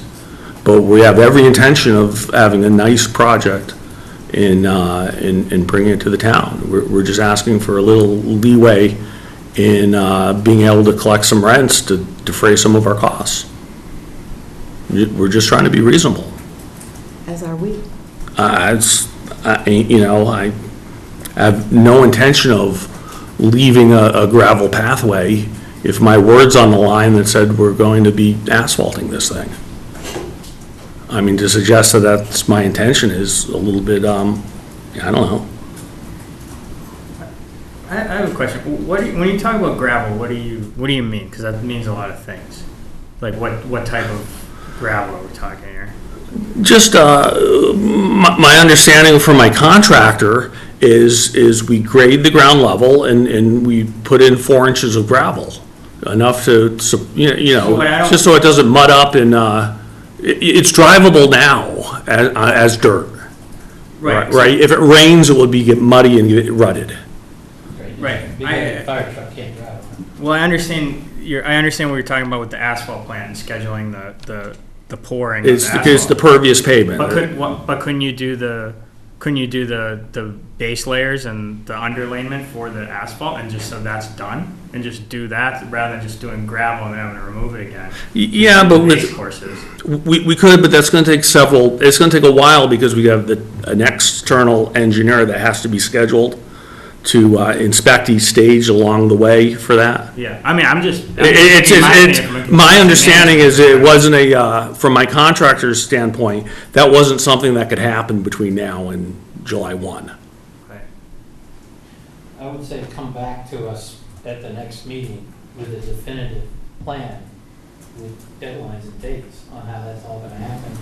And I would also want the fire department to buy off on what the game plan is, including how you're gonna pave it with the building occupied.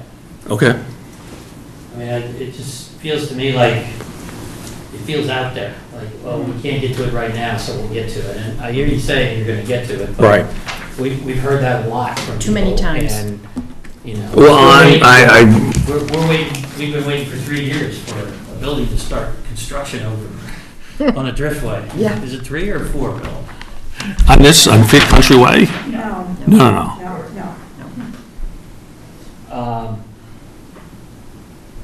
And then, as long as, I think I would want that along with, we've checked all the other boxes, right, that need to be done. This easement on the property is a new one in my eyes. Everything's right in the decision. I read that to be the easement with the MBTA for the bike path. Do you have language, or do you have I anything think you that we would can like to use? deal with this With Karen? with Karen. I'll forward you the decision again, but I'm reading straight from the decision that the planning board issued. I just don't know mechanically how to make that happen. So I will forward you this decision, and you can read it, and then we can have a discussion on it. Okay? I've got a copy of that. Right-of-way easement, just like the rest of the bike path, right? Which was, at some point it was the MBTA's, but at some point it also belongs to the town now, right? I think it's still owned by the MBTA. I think you're talking about access from Country Way through to the back of the property? Yeah. That's the right. public access. That's the public access path. This- We have that public access and the emergency. Right. And so then, in a couple of places in here, it says you have to have, Remember, there's a path right through the Right. facility to get over to Country Way, right? Sidewalk, yeah. Right. But it's a public path, right? public path. It's a yeah. public access path. So what Karen's saying, So and it I has think to what be- we there's a identified. restriction for it. It has to be deed restricted. Do you guys have language, what something like that would look like, that I could use? I can look and see. I think that your attorney should have, be able to come up with something. Okay. All right, we will deal with this later. Okay, You so will- 2 weeks from today? Yes, and you come in with more of your ducks in a row, Okay. okay? All right. All right. Thank you very much. Thank you. All right, we have a Form A for Michael Reynolds, 7 Elm Park. Yes, good evening. Good Brendan evening. Sullivan, representing Mr. Reynolds at 7 Elm Park. I think we've seen this plan before, but we seem to agreement with the butter who had the septic system easements over Mr. Reynolds' property. When he recently approved the accessory dwelling. So Mr. Reynolds' son is Nesbitt a portion, parcel A, which is approximately 15,000 square feet. Also going to release the septic easement on that lot. We've done perk tests on that to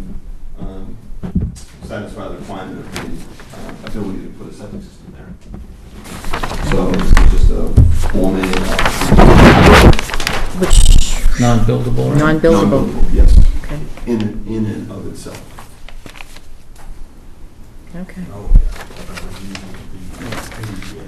right, Karen, excuse me. This is Elm Park? Yeah, this is Elm Park. This is just a change in lot line. Doesn't affect the frontage, so therefore the plan is endorsable as is. So is parcel A like a separate parcel, or is it a combination to another parcel? No, it's going to be a separate parcel. It's a separate parcel with some frontage on Cedar Hill Lane, Yes, 30 feet. but non-buildable. Right. Okay. Yep. Does the non-buildable appear on the plan somewhere? Good question. We used to have a stamp. What happened to that? Well, I mean, we'll put the stamp on it, but we can handwrite non-buildable lot. All right. On there when we endorse tonight. Okay. Sorry about that. Thank you. All right, that's it. You have a motion? I move to endorse as approval not required a plan of land in Scituate, Mass. showing a division of parcel 54-1-23 and 25B, 7 Elm Park, prepared by Cavallaro Consulting Inc. for applicant Michael Reynolds, dated 6/6/18. As the division of land shown on the accompanying plan is not a subdivision because it shows a proposed conveyance or change in the lot line which does not alter the existing frontage as required under the Scituate zoning bylaw. Is there a second? Second. All those in favor? Aye. Thank you. Thank you. All right, minutes. Minutes, okay, now, hold on.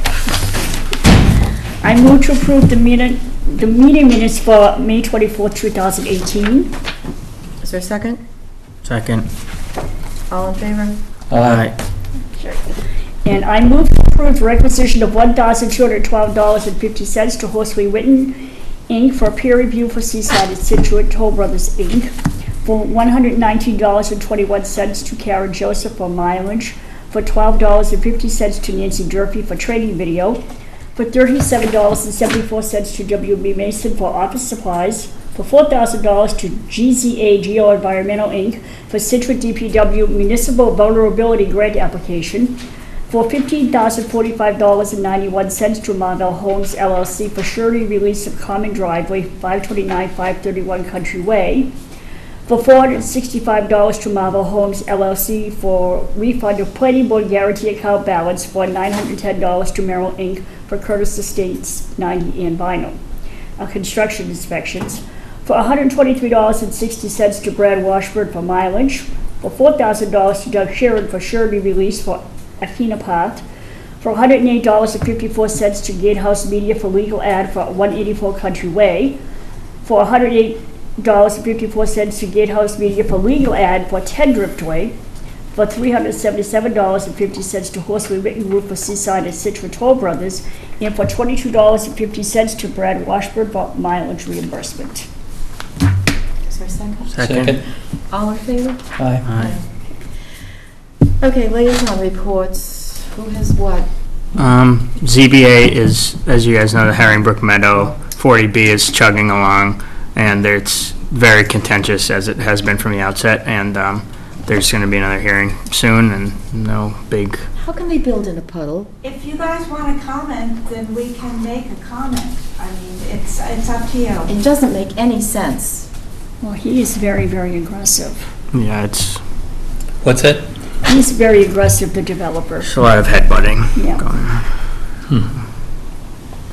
So let's think about that. Let's come up with some, should we make a comment? What do you all feel?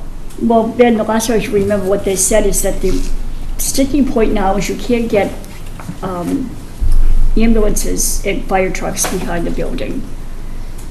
They don't know how far, it has to do with the access in 15 feet, and nobody's sure if it's from the ground or if it's from the garage. It's all this very convoluted language. So, but that's the big sticking point now, is that you cannot get trucks in there.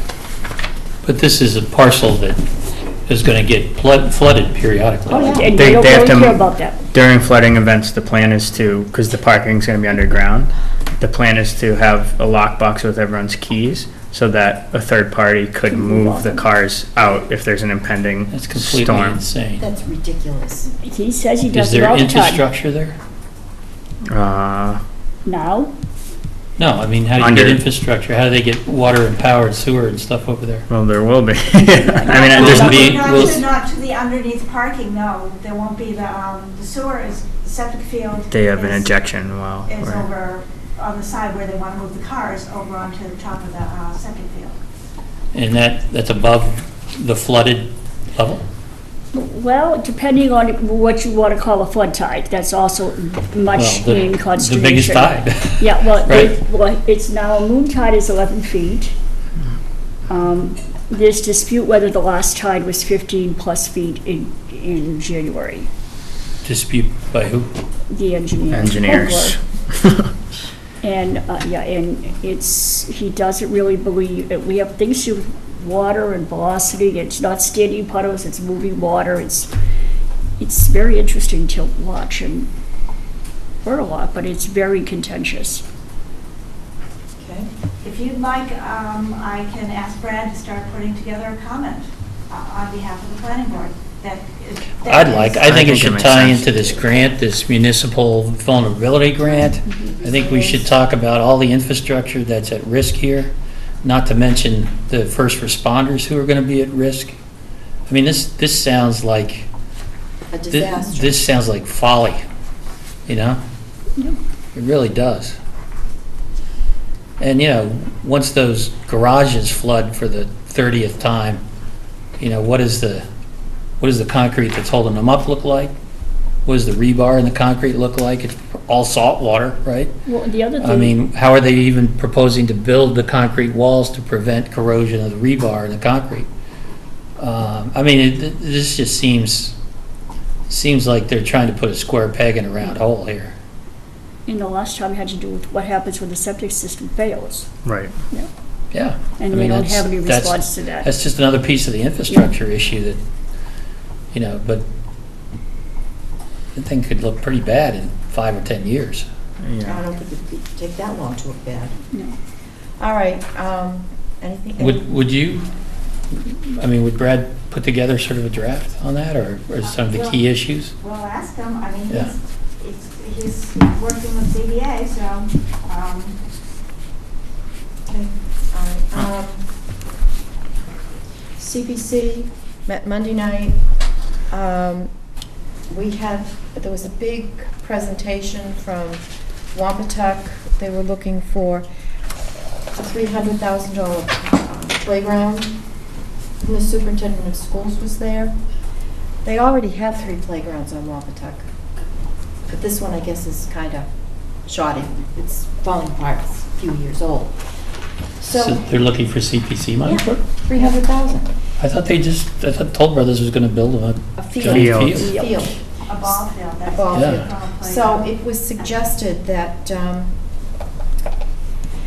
they go out and fundraise, hit the realtors, hit the banks, hit whomever, to defray these expenses. Because once CPA starts putting money into Wampatuck for a playground, then Cushing wants a playground. school and then thing all of a This one sudden, wants a yeah. play.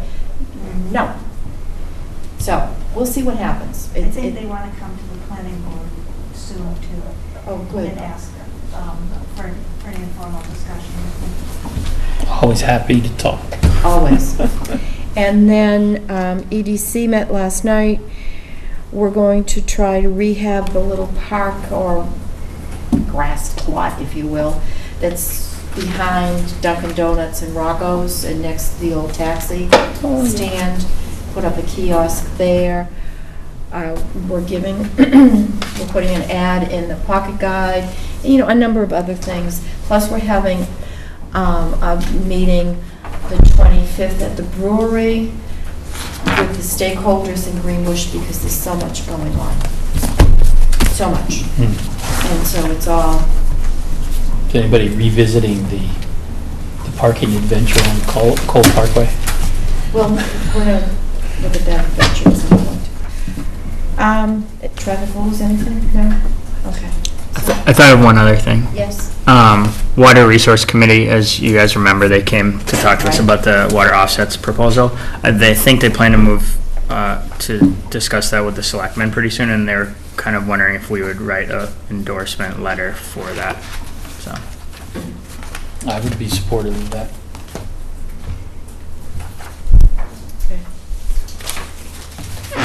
All Would it right. be okay with, That's fine. Yeah. If anybody wants to do, go for it. well, I mean, it's going to be under the signature of the board, so I Yes. just want to Yeah, I make agree. sure the board. Yes. Yeah. You don't know when they're going to the select, do you? I don't think so. I have an email from Becky. I can Okay, check with her. I got it, email, I don't remember when they were going. Yeah, I wasn't sure clear. All right, planning and development, anything? What she wants us to We remain say. extremely busy. To send it to and Karen. In the next few weeks, we'll have multitudes of waivers, Multitudes of what? site plan waivers coming in. Oh, okay. Wonderful. Site plan waivers. For what? Everything. Jamie's, Shell Station in the harbor, we're gonna have a couple common driveways, those are gonna be site plan administrative reviews.